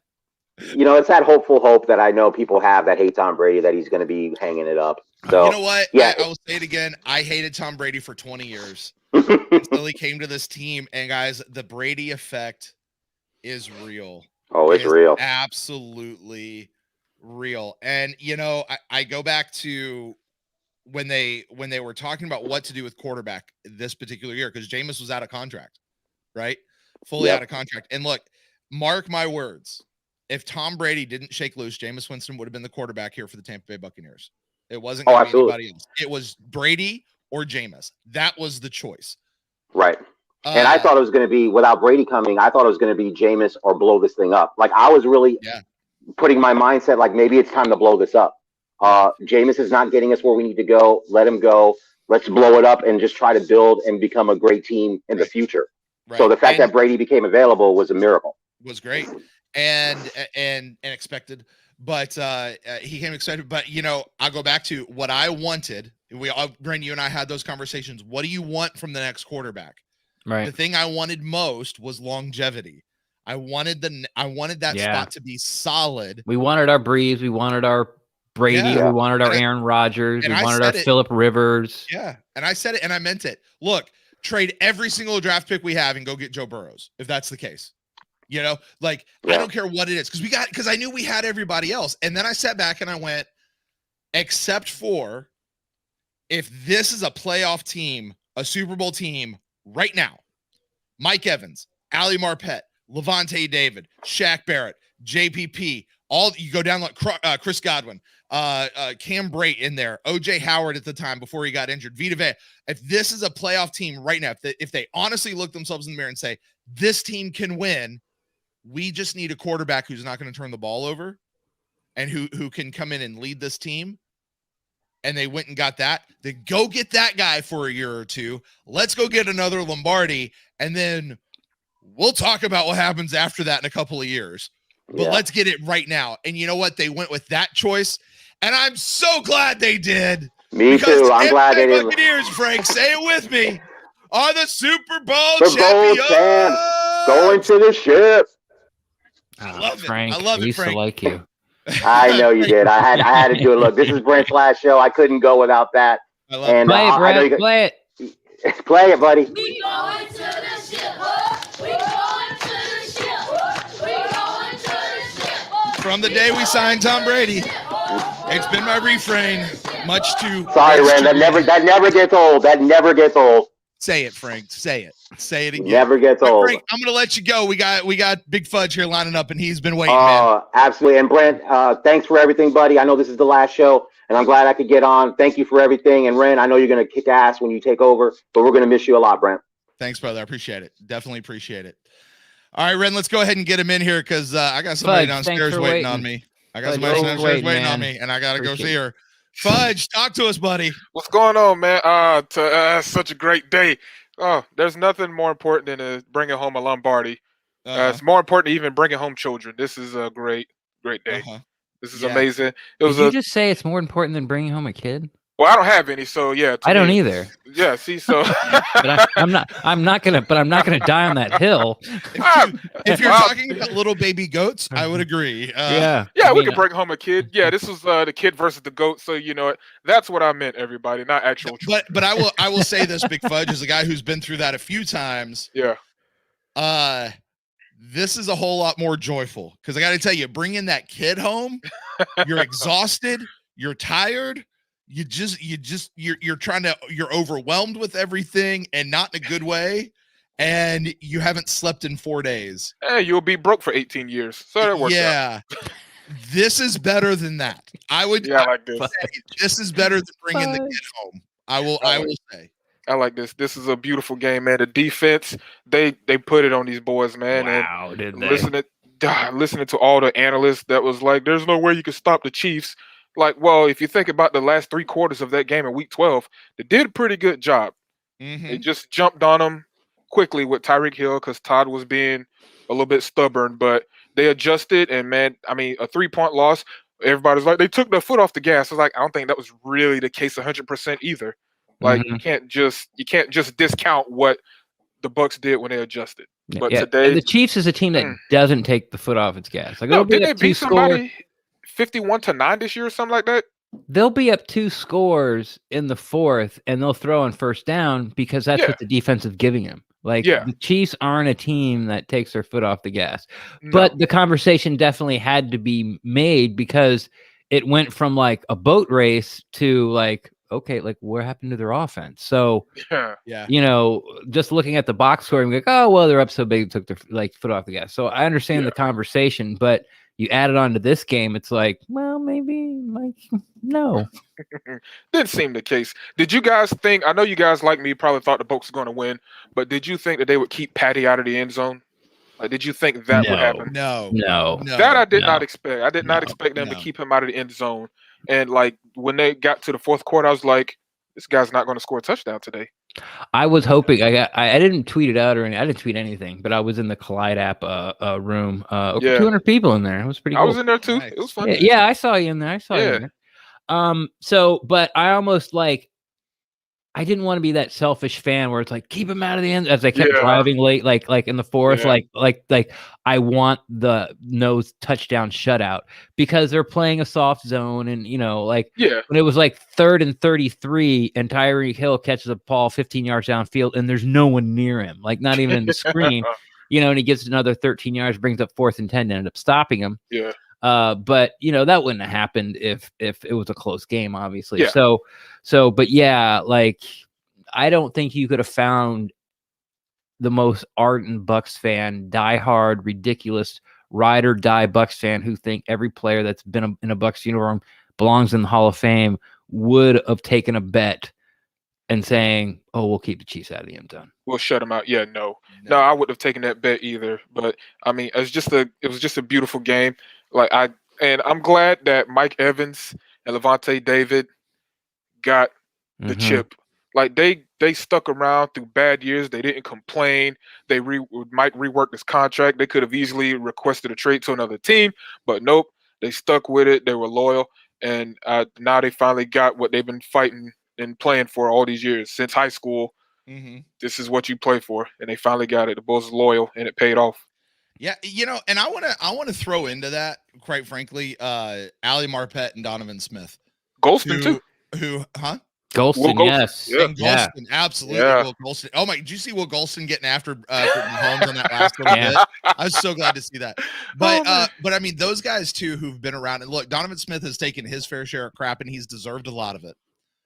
Great second half of his season this year. Oh my God, yes, he has, and he deserves every accolade that he's getting right now. But look, I mean, those guys Ali Marpet and Donovan Smith have been around 1 year less than Mike Evans. That's it. Mike Evans wasn't some senior statesman when they got here. No. And look, they all went through a hard time, and I can only imagine what it's like. By all accounts, those guys were really, really good friends with the former quarterback who was here. Yeah. They came in, they went to war, super good friends. I imagine they've already gotten the congratulatory text from him and everything like that. And I bet he has. I bet he has, because we know the kind of person he is. Yeah. And he's not a bad dude. All right. Nah. But to go through that idea of like having to face the reality of the situation that your quarterback's throwing 30 interceptions, and all of a sudden Tom Brady comes in and to go out, and those guys live through it too. And you're right. But Levante David, Will Golston, I mean, there's a small, teeny, tiny little part of me that almost wishes DeMar Dotson was still here. Okay. You thought he was going to say McCoy, didn't you? I'm about to ask everyone, has anyone seen McCoy claim part of this championship for the Bucs? Well, I started with me and you boys continued it on. Congratulations. He's been cheering him on. Yeah. He has been cheering him on, but I can see Gerald tweeting something out it started with me in 90 whatever they're 2000 whenever he drafted him, and I can't believe you're talking about Gerald McCoy and disparaging him on this show on a post game show. Oh no, really? Man. No, well, I can believe you were talking about him and disparaging him on the show. Just this particular one, I ain't talking about Gerald McCoy. Not today. Today's a celebratory day. Yeah. Another thing before I let you guys go. But I'll say this. I'm sorry. I'll bet you Gerald's already texted and talked to Levante. Yes. Of course. I guarantee that. Those boys are close. And sent out a tweet. And I will say this. Say what you will about Gerald McCoy. Watching Gerald McCoy and his tweets and stuff over this postseason, how he has truly been cheering on the Tampa Bay Buccaneers as a fan. I know. And he may let some stuff slide in every once in a while, but as he's truly been cheering on this team, and I believe him when he says he wants to see this team win, and he's got all his friends here. So it's cool to see stuff like that happen. Oh, by the way, John Lynch gets in. I know, man. John Lynch finally getting in. Finally got it. And you know what we've not talked about tonight? Big Fudge? Who? The table that Tampa Bay sports have ran this year. Mm-hmm. That's true too. That now we can talk about it. Now we know how it's turned out. That's right. Tampa Bay is what I've been seeing out there. I like Tampa that. Bay. I like that. Get that tattooed on my Lightning. Thigh. Listen, Rays went to the World Series. Got it. Can you imagine Rays? What the hell? Why'd y'all drop it? Kevin freaking Cash, why'd you pull Snell? We could have ran the championship table if you hadn't pulled him. Year, man. Good Lord. That's okay. It's okay, man. We got 2 out of 3. Take what you can get. There you go. Hey, listen, but they still went to the Super Bowl or the Super Bowl. They still got there. They got to the Rowdies. Let's talk about the Rowdies. Don't want to forget the little brothers out there and Tampa Bay Buccaneers, baby. Look, and if any one of them wasn't going to make their championship, it was going to be the Tampa Bay Buccaneers, right? Like you think beginning of the season, you're like, yeah, they're probably the least likely. Yeah. But man, here they are, Super Bowl champions. They got the gold. I'm so excited. I might not sleep tonight. One more thing before I go. I know it's only been 1 season, but do you think Tom Brady gets into the Ring of Honor? Yes. What you think, Big Ren? What you got? Yes. I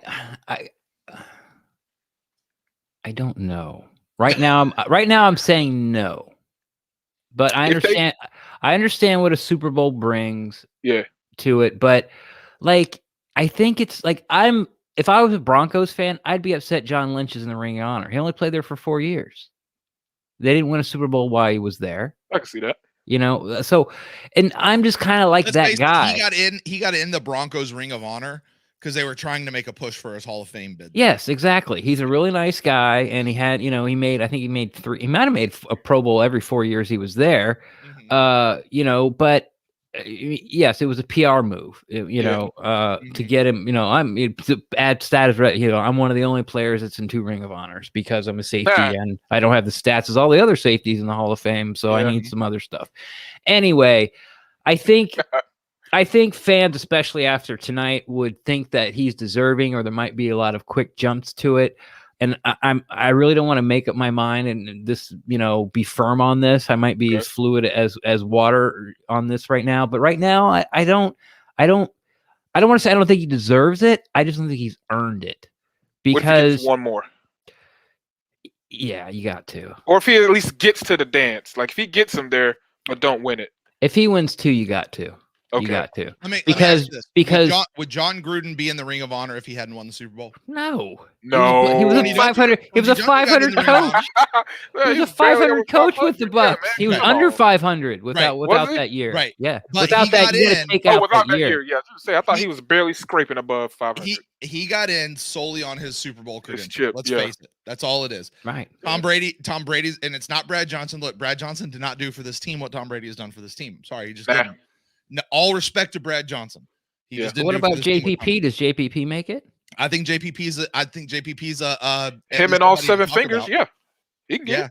That's right. I'll put him in there. Yeah. You see that rock, paper, scissors story that Fitzpatrick told? No. What was it? Please tell me. It was something like he was talking about.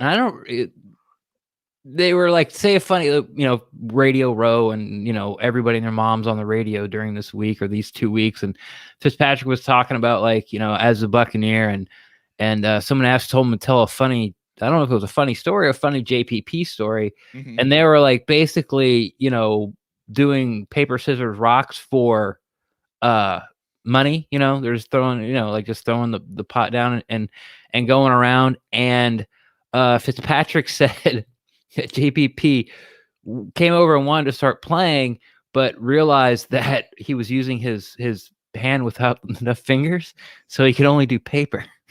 That's cold-blooded. And then he said he got all mad. He didn't get mad, but he was like, as he threw it out. I don't know if he tried to do like scissors or something, but that was kind of the story. Like JPP wanted to jump in on the paper, scissors, rocks competition, and then quickly exited when he realized he could only make paper. Yeah, I can see Why that. could he not use his other hand? I'm just telling you the story, bro. Wow, that's interesting. Yeah, and you got 3 fingers, you can still do like scissors.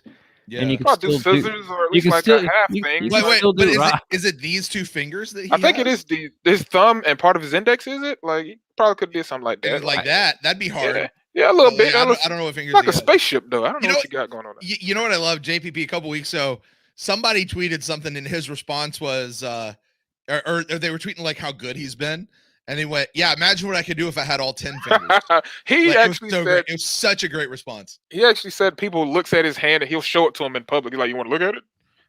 Like he's pretty laid back about it now. Yeah. Somebody, random admin says, one more Super Bowl and JPP can put a ring on each hand. Man, that guy should be canceled. There you go. That was great. That was good. I've got rings for all my fingers. Just cut them all off. Like I only got 2 rings, but cut off like 8 of your fingers. Be like, bam! All my fingers got rings. There it is. Balling. There it is. Hey, and Tom Brady's gonna have to. You got 3 on each hand. Now he's gonna have to add that other one. Yeah, he's gonna have to do some Infinity Gauntlet. I'm Basically, okay with that. I'm okay with that. Look, come back. Let's even it up next year. Let's do it. 4-4. Let's get it. I'm down with that. There you go. I like 100%. it. I like it. All right, Big Fudge, you got anything else for us, buddy? Nope. That's it. I just realized that this game probably could have been 45-9, but we'll take the W. Yeah, I'm just happy. Look, BA. I think BA took the high road. He didn't run it up. When it was already out of hand, and he didn't challenge a play when he really clearly could have won. Yeah. And look, we talked about Ring of Honor just for a minute ago. Look, BA, I think, has to be in the conversation now as a coach. Should be. You know, John Gruden did it in his first year. BA did it in the second year. Yeah. And I mean, my God, especially if he comes back and does it again. But that's in the future. We're not talking about that. We're about that later. But I'll let you guys get to your other phone calls and then eventually to bed. Go Bucks. There you go. Bucks. Go Bucks, baby. Go Bucks. Thanks, Fudge. Go Bucks. All right, Ren. We have made it. We are down to our final person of the night. This is it. Do not video chat or call in. This is it.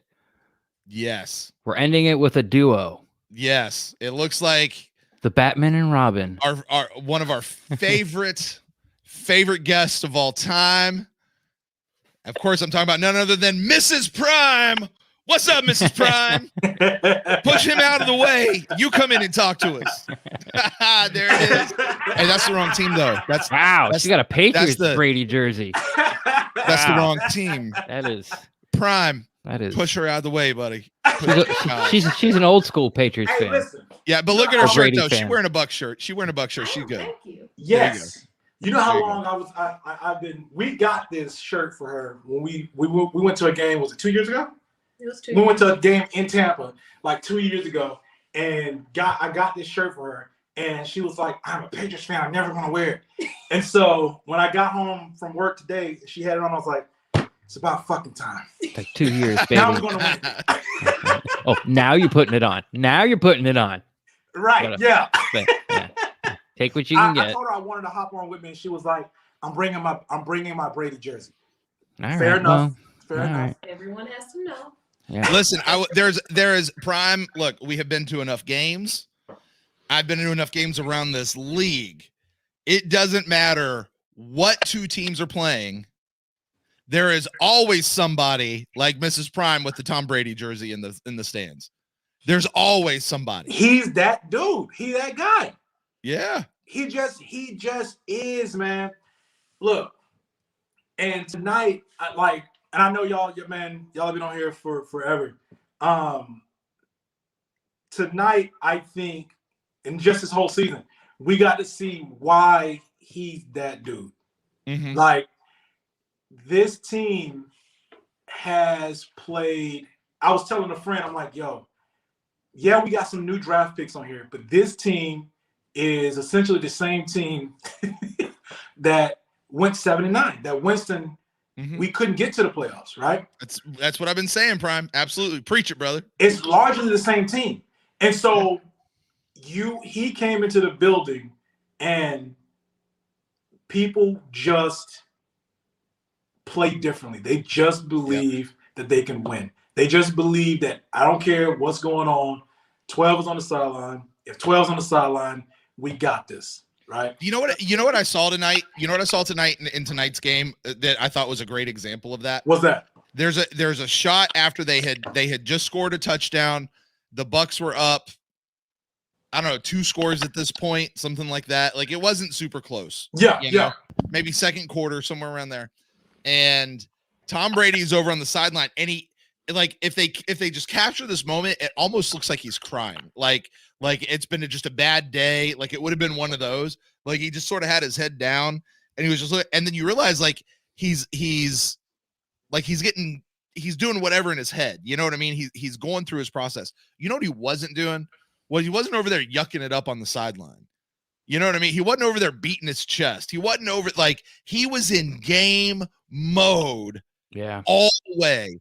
Like, dialed in, looking at the computer that they have, and drawing up what he needs to draw up, saying what he needs to say. Somebody came over and said something about Tyrann Mathieu, and his lips very clearly said, "Fuck him." Yes, bro. I love that shit.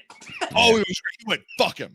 And I'm there going, you gotta be careful. That's BA's golden boy right there. But still, like, I was like, yes, this is the same guy that went over to somebody. I'm in my head, it's Sean Murphy Bunting. I don't know if it was Sean Murphy Bunting. Sean Murphy Bunting went over to him after winning the Packers game and said, "What you crying for? We ain't done yet. Yes, we ain't done yet. Stop crying. Wait till next week." We haven't done anything yet. Like, that attitude. We got way more Bucs coverage than we ever have in our life in the last 2 weeks. And I was watching some talk. Really? Because all my Bucs coverage all my Bucs coverage was all about the Matt Stafford Jared Goff trade for the last week and a half, it seems like. Like, I think people, you know what's crazy? People ran out of things to talk about for this game, except believing that there was no way in hell that we could stop the Chiefs. Yeah. That there's no way we can stop Mahomes. There's no way we can stop the Chiefs. It can't happen. Can Brady keep up with the young GOAT?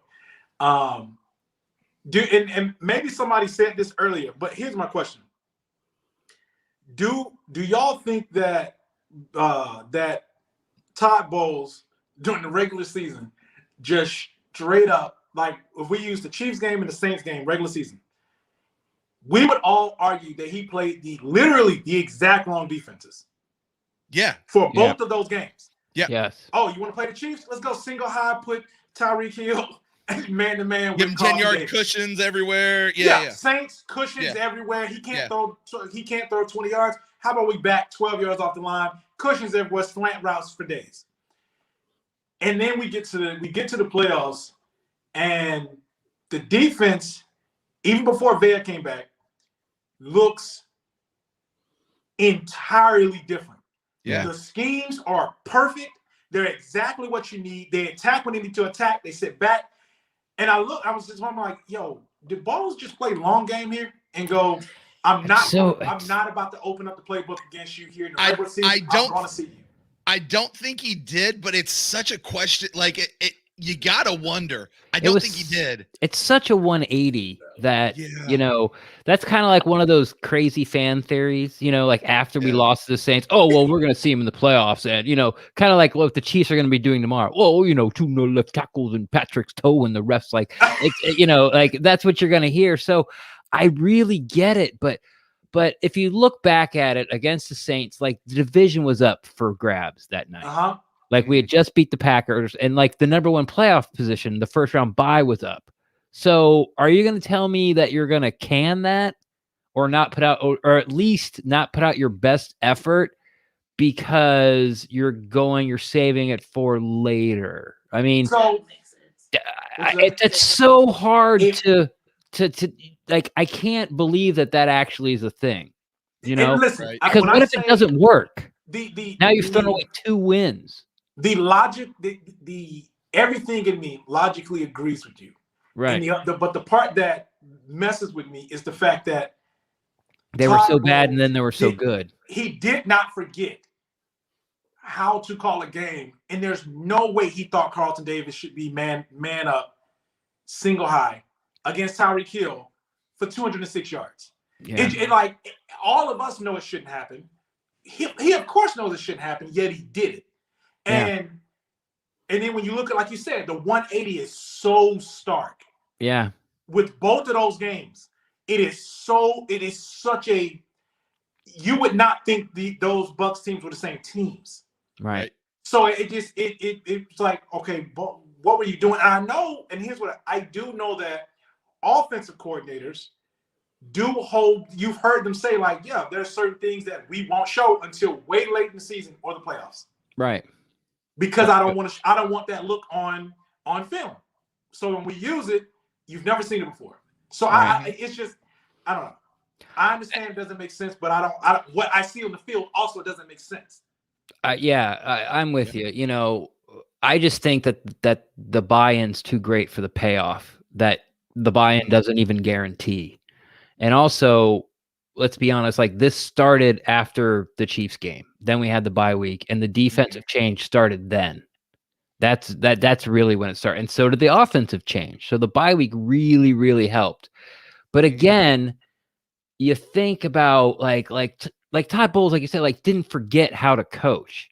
So how can you be that colossally stupid in the Saints and Chiefs game? Like, so the only logical explanation you can go to is, okay, you were playing the long game. This is but okay, but then my response would be, so you threw the division and possible number 1 seed in the playoffs, so maybe that later on this might happen? Like, so it's a question that, you know, you got to find Todd at Publix or, you know, at a bar somewhere and be like, Todd, listen, I got a question. You need to explain this to me, because I'm no NFL head coach, but, you know, I'm not a football expert, but I am an expert fan. No, Ren, say it. You've forgotten more about football than I'll ever know. I don't have to say it anymore. Yeah, I got overused. I used to love to say that, and then everyone uses it. That's because everyone listens to PewterCast. There you go. So, go ahead. No, you. I insist. The end. It's your show. Yeah. Awkward. No, I want to hear from Mrs. Prime, though. Talk to us. Somebody who's like, I'm a Tom Brady fan, but I'm going to wear my shirt tonight. By the way, my wife was the same way. My wife has a shirt. It's got a Buccaneers flag on it, and it says, I married into this. Oh, that's what she wears. that. Yeah. It's a good shirt. No. I want to hear about this game from your perspective. I am so incredibly thankful that you guys won, because we have been married for now 12 years, going on 13, and I have watched this suffering All right. for the past 13 years. All while her Patriots are like destroying the league. Yeah, well, that's true. Yeah. Right. She has Tom Brady. Patriots are destroying the league, and she's watching me obsess over the draft by October 15th. Yes. Yeah. And so, Patriots win again. Shut up. You don't even know what an over route is. You're not a true fan. Tom Brady's the best. Shut up. Right. No, and like this year we've been bad. So to be on the opposite side, it's like I'm thankful and glad that you guys got this win. And I think for him, even just being able to see Tom Brady, because I've always said it, but inside the New England kind of circle, everybody says like, yeah, Tom Brady great, and everybody else is like, Tom Brady's trash. Right. That's the haters are good. out. And not just from like, oh, the game went well because he was there, but he changes just the culture of everybody and everything. And that's something that I don't think many people took stock in. So yeah. Hey, facts. The dude, like, man, yeah, I told you Tom Brady changed every fucking thing about this team. Like, period. He changed every fucking thing about this team. There are certain players on the team, Brady number one on that list, of course, but there are certain players on the team that, from a leadership, emotional standpoint, they were critical. Devin White is one of them. I fucking love Devin White on the field. This dude is like, when he got that interception and he goes in there, or when he gets and he's very clearly saying, this is my fucking house. I'm like, bro, that's that energy I love to see. And I think on defense, that's the energy you need. And Antoine Winfield got the same shit. Carlton Davis got the same shit. And JPP. I've been critical of Devin White on this show because as much as he sort of like you see him talking on the field, and then he would give up those hidden yardages or miss a tackle or be terrible in zone coverage. Since he's come back, he's been phenomenal.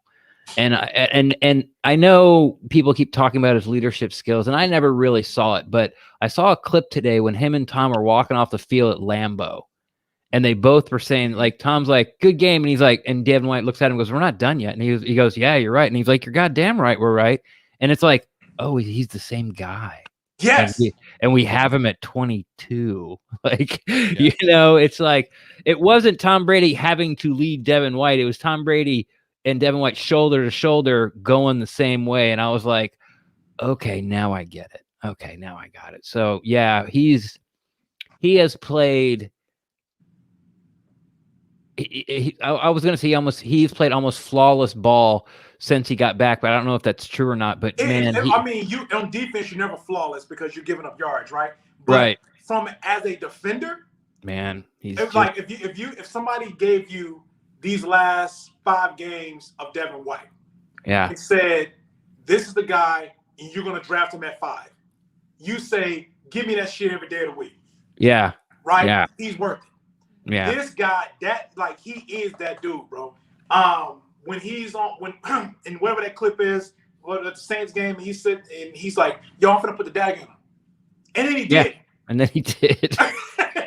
He even said it during the week. He's like, I don't know, like a fumble recovery, 2 interceptions. Like, he's like, that'll be it. And that's what he does. And it's like, you gotta be kidding me. Bro, like, I did it. I was this, the emotions for this game, my emotions for this game are, they're insanely high, and it may not look like it. But it's so many emotions that it's hard to like express how happy you are.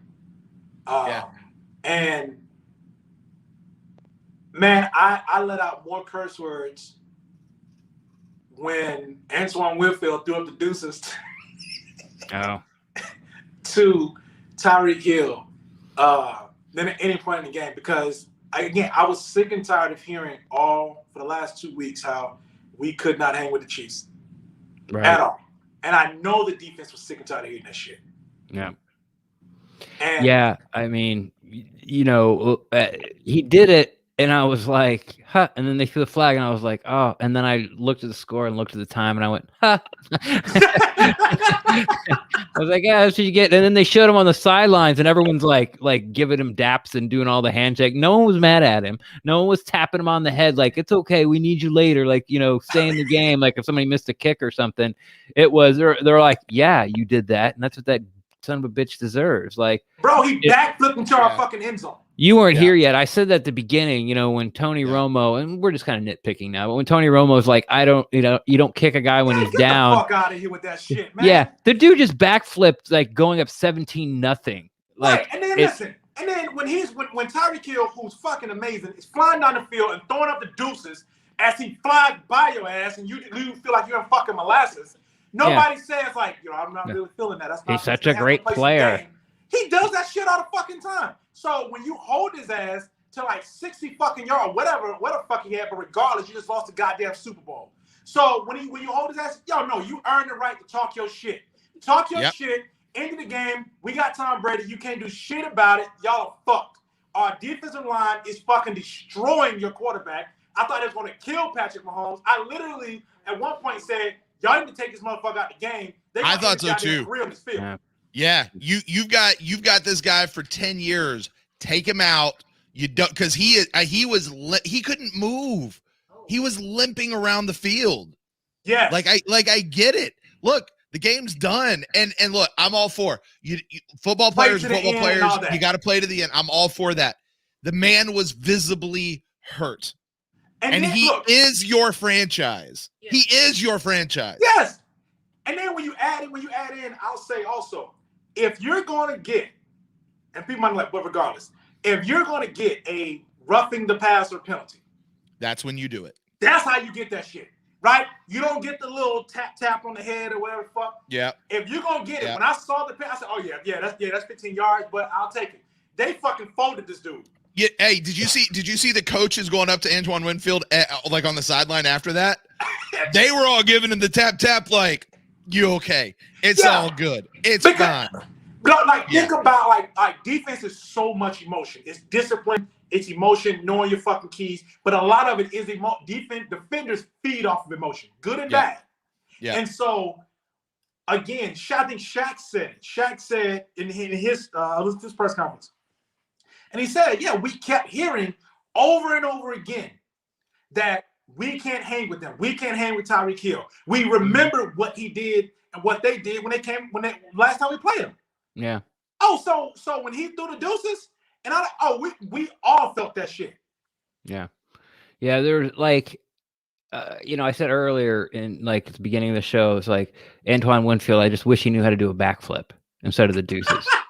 Like if he should have just backflipped right in front of him. Or now after hearing backflip, I don't give a shit if it was a 30-yard penalty. Yeah. I don't like the Bucs should have just walked off the field. Like there's still 2 minutes left. Doesn't matter. We're leaving. We're leaving. Or he should have farted in his face. Like that would have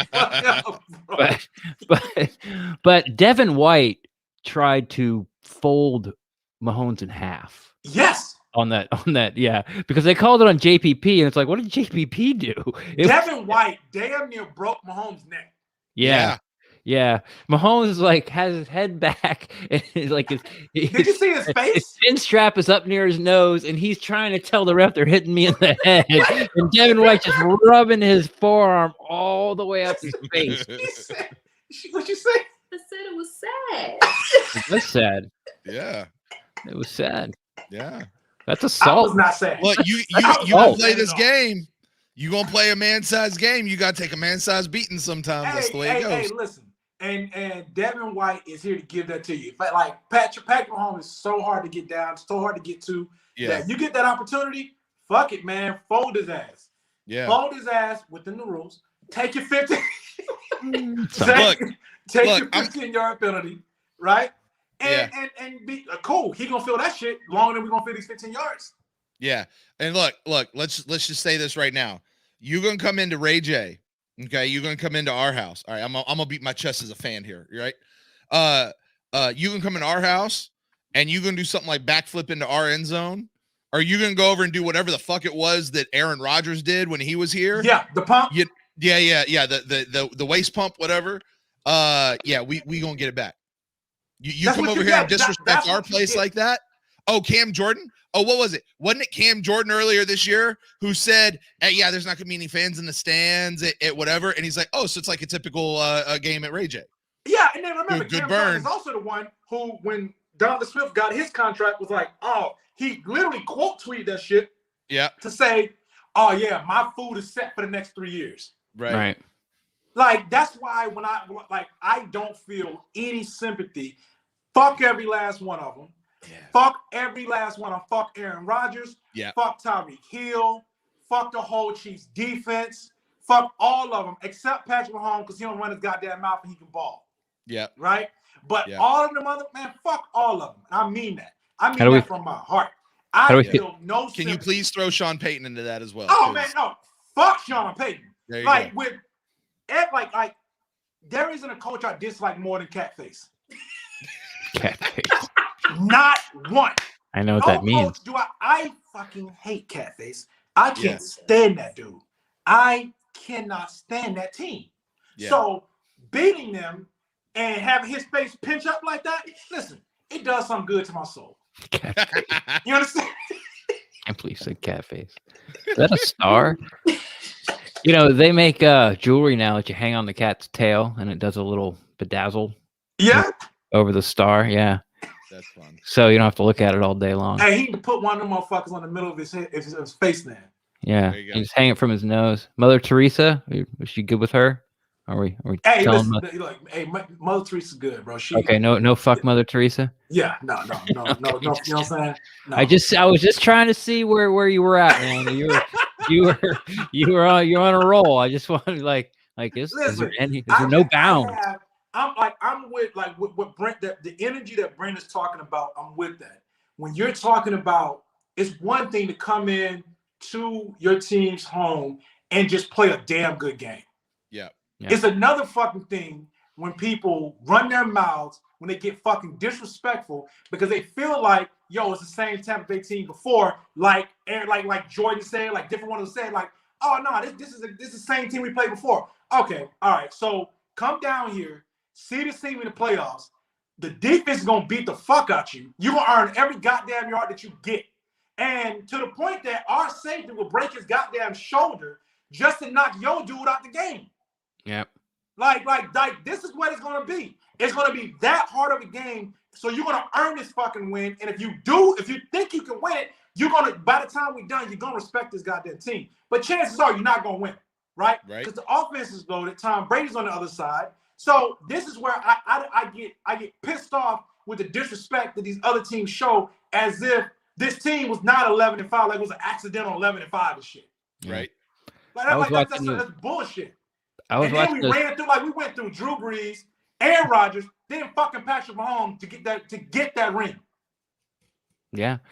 I was watching the pregame shows, and person after person's like Chiefs, and no one's talking about the left tackle. And they say, "Oh yeah, well, the Bucs are going to get pressure," but they would never they never kept telling me. And I said this with Gino. Was it Gino? I'm like, no one told me how they were going to score. They just kept telling me they were going to score. Like, they don't have two tackles, everything's fine. Like, this is how they're going to put points up. It was just that they're going to put points up.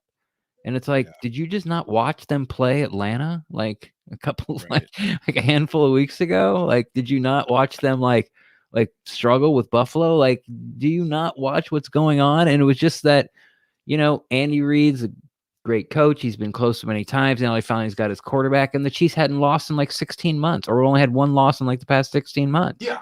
Which is, listen, insane record. It really They is. deserve all the accolades in the world, right? 9 points. 9 fucking points. 9. You spent 16 9 months to get 9 points. Look, the whole secondary's no one's over the age of 25. Yeah. Like 16 months to get 9 goddamn points. Yeah.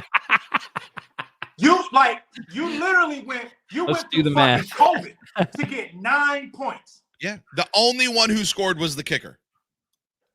Like here's the thing. He came through. Right. Like the kicker's like, look, I did my shit. Yeah. I ain't kicked this much all year. But he was ready. Look, I am going to score more tonight than Patrick Mahomes did. You know what I'm saying? Like, fucking A, bruh. Look at Ren looking at me.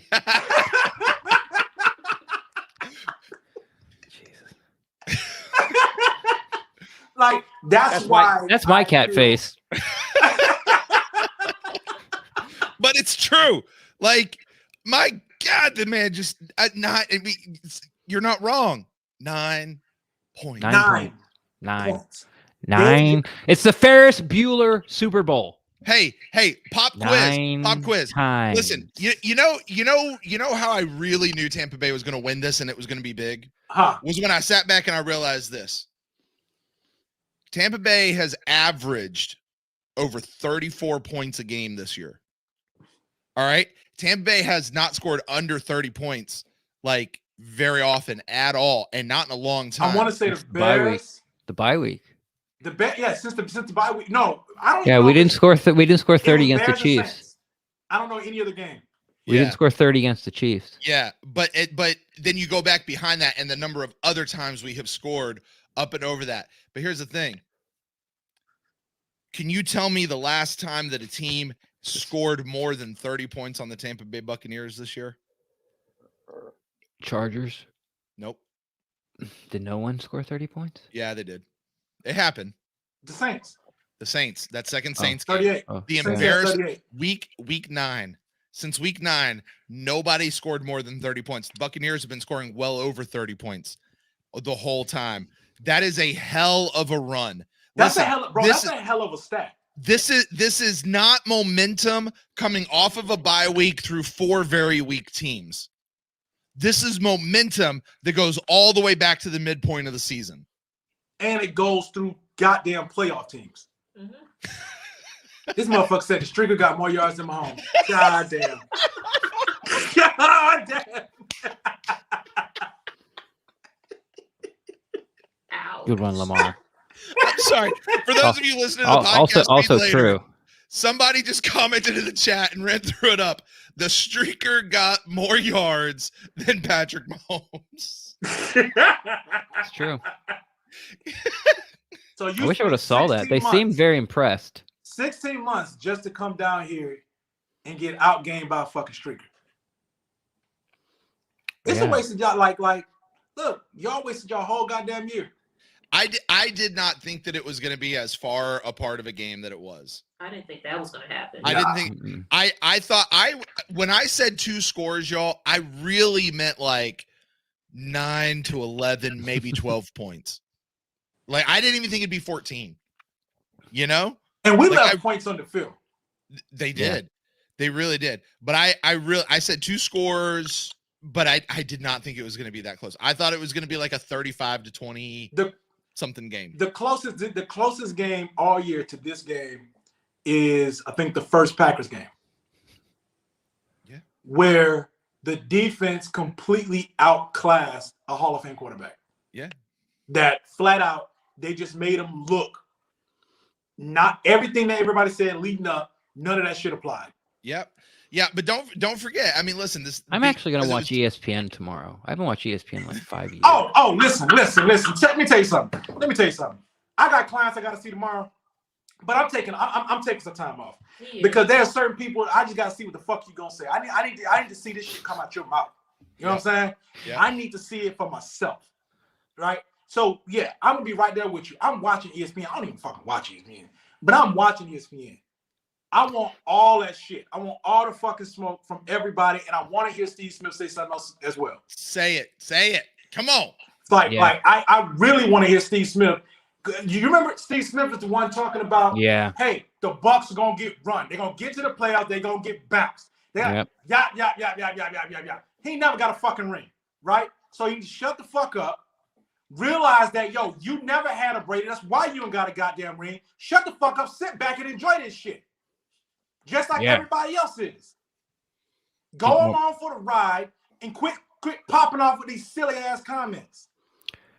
The Bucs are the only ones enjoying this right now. Just a heads up, y'all have Tom Brady. They don't call it. For everybody else, you know what I gotta say to that. You know what they're all saying. Everybody else out there, because it's what I'd be saying if Tom Brady went to another team. Fuck Tom Brady. I can't believe Tom Brady. What a freaking the number of people I saw saying I can't vote for the Bucs because I can't pull for Tom Brady. And you know what? I get it. I understand. I was that person up to March of this year. I was that person. Up to March 5th, I was you. Yeah. But you know what? COVID hit. I went camping and the Tampa Bay Buccaneers signed Tom freaking Brady. And the Brady effect's real, y'all. Mm-hmm. It is real. I'm so glad he's our quarterback. And it's here. Prime.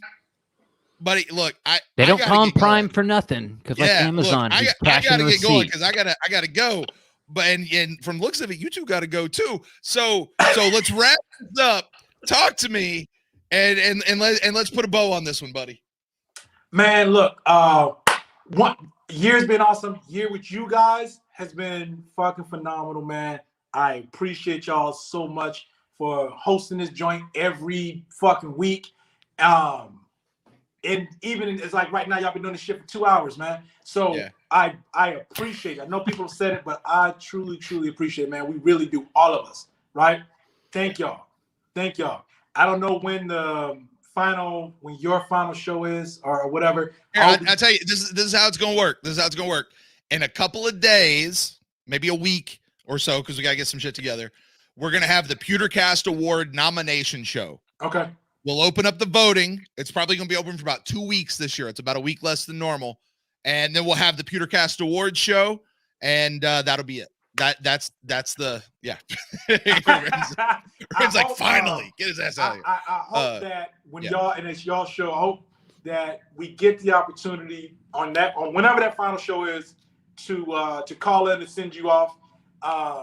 And honestly, if there's a final season that you do this, god damn, if this is not the fucking way to go out, right? This is the way you go out in this shit. Retire undefeated, right? Fuck them other seasons, they never got there happen. So you're retiring undefeated, untied, unbeaten, and all that shit. I appreciate it, man. I appreciate it. And thank you, Brian. I'm looking forward to next year, Ren, and whatever you do with the show, bro. Really looking forward to that shit. No idea. Yeah, it's gonna be a Ren opening up like I don't know what's going on. Somebody call Ren in. says he's got a whole list of ideas. The problem is which ones are gonna go with. All of them. Yeah. Right. So, hey man, thank y'all for y'all sacrificing this shit, right? And until we talk again, y'all know what it is. Go Bucks, fucking go Bucks. We the goddamn champs. Fuck everybody else. This our shit, right? This our shit until Tom Brady retires. Fuck that shit. Hey boy, love y'all. There you go. Love you guys. Thanks, you guys. Brian. Hey, you two go celebrate. Oh, Matt, that's cool, man. And thank you for all the stuff you do. I was really hoping my wife was gonna get one of those, but we didn't. Oh man. Ren. That's a show, brother. Tampa Bay Buccaneers are Super Bowl champions. We went to the ship. We conquered the ship. And now we staying home in the ship. I ain't got any more words, man. I just, oh my God. Listen, go ahead. They left no doubt. Yeah. They left no doubt. Yeah. That defensive performance will be hailed forever, especially if Patrick Mahomes turns into what Patrick Mahomes is supposed to be. Right. You know, yeah. I can't say enough about Todd Bowles and just sort of perfectly how this season came together after the bye week, simplifying the offense and defense and the coaches coming together and just doing what we do well. Like, okay, we've got 12 weeks under. Let's just par down the playbook on both sides and do what we do well.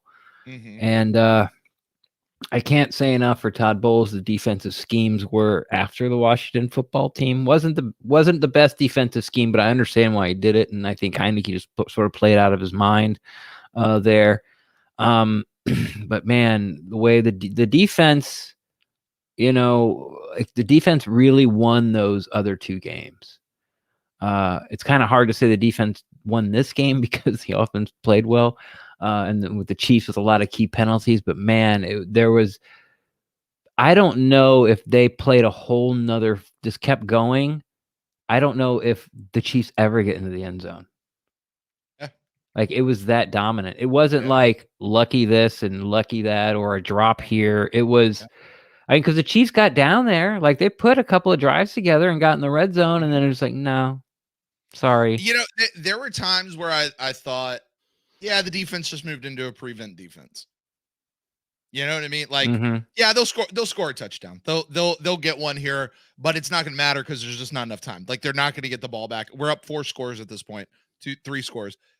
They're just not going to get the ball back enough times. Like, and then they just didn't let them score. Like, they let them move the ball. They just didn't let them score. And I just they turned the ball over on 4th down twice in a row.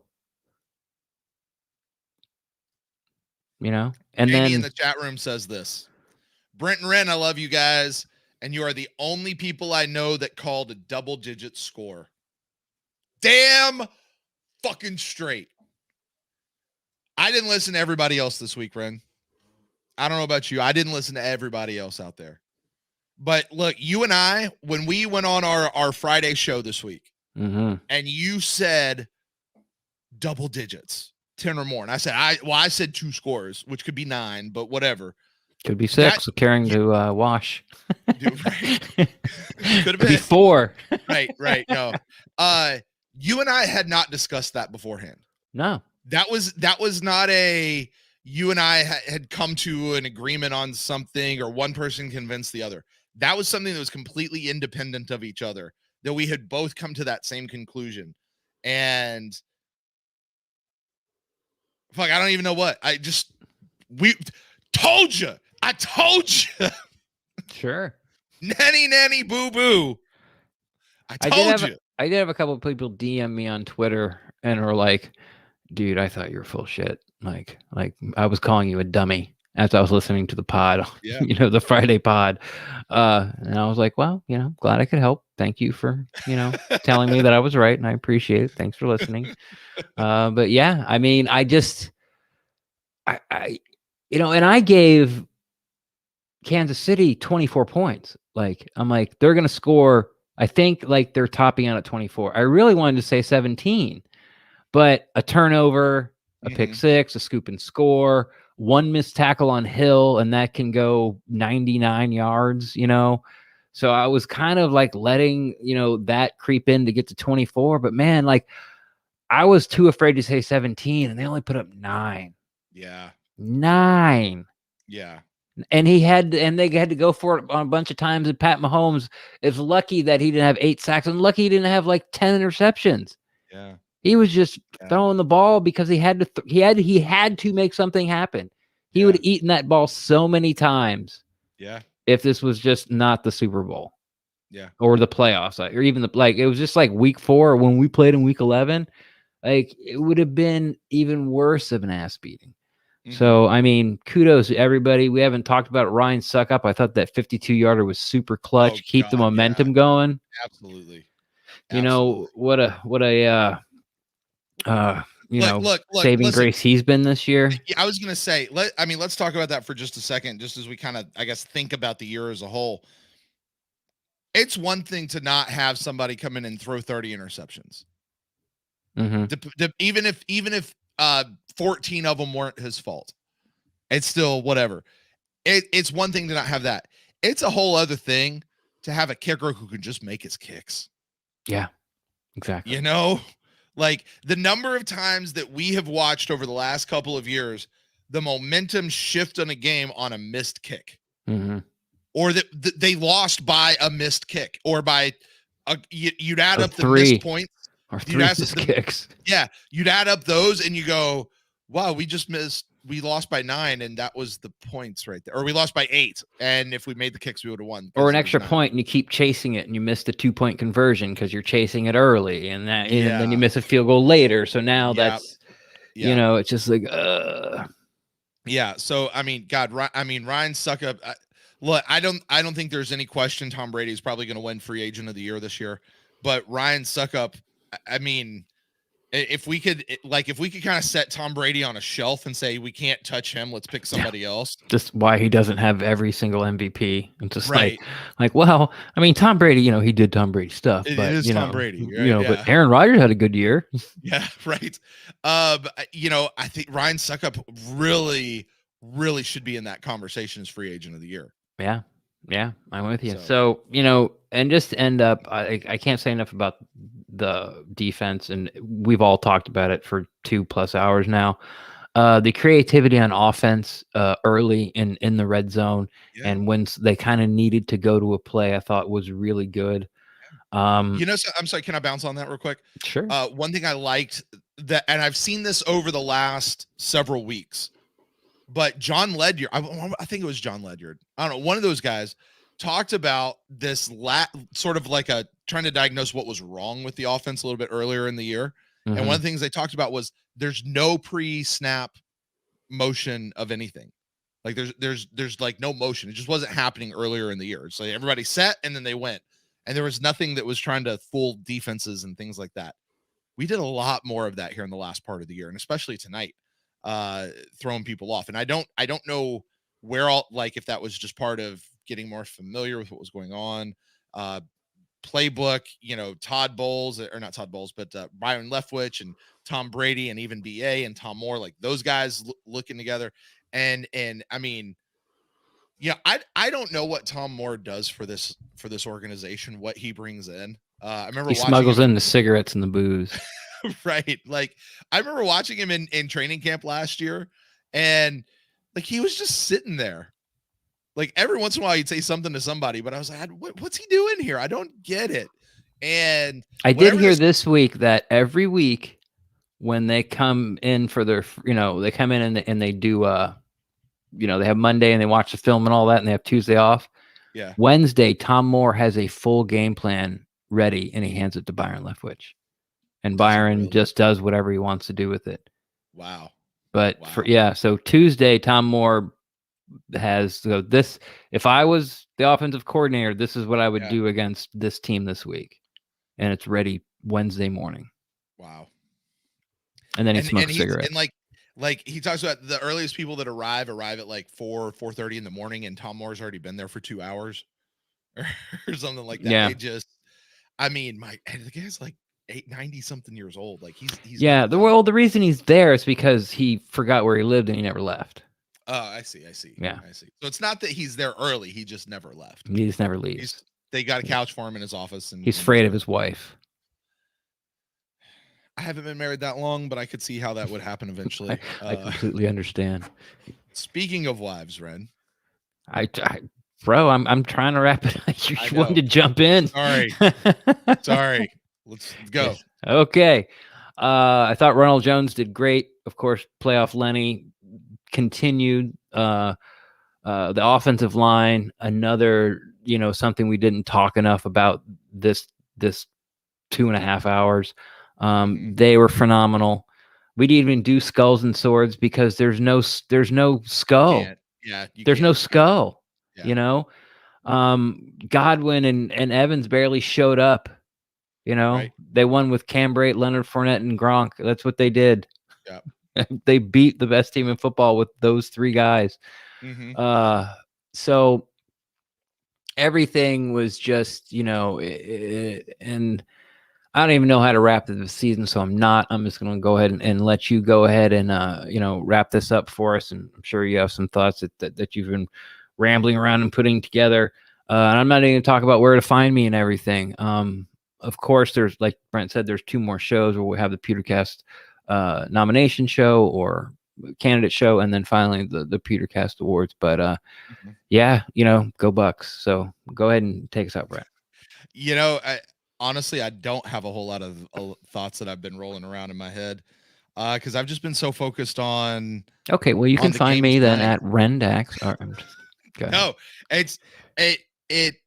I mean, my God, this is people have said it, and I want to say to everyone, particularly in the chat, to everyone who has sent me DMs, to everyone who has sent me text messages or private messages on Facebook or Instagram or wherever you've gotten a hold of me. There's been a ton of you guys. I have seen every single one of those. A lot of you guys kind of wishing me well and thanking me for the show and all of that. Look, I got to thank you guys, because if you guys didn't listen, I promise I wouldn't have kept doing this as long as I did. And to Ren, a big thank you to you for jumping on silly ass over the last bunch of years and a crazy schedule that has just gotten crazier and crazier as the years have gone on. And this has, when I look back on my life, these last 5 years will always be a highlight to that. And as so many people have said, to go out like this, we still have at least 2 shows with the PewterCast Awards. We still have those, but to go out like this, my God, you can't write this any better. This has been amazing. I love you all. You guys know where to get a hold of Ren. You know how to get a hold of me. You know how to get a hold of the show. And so until next time, guys, I'll close the show out. Go Bucks!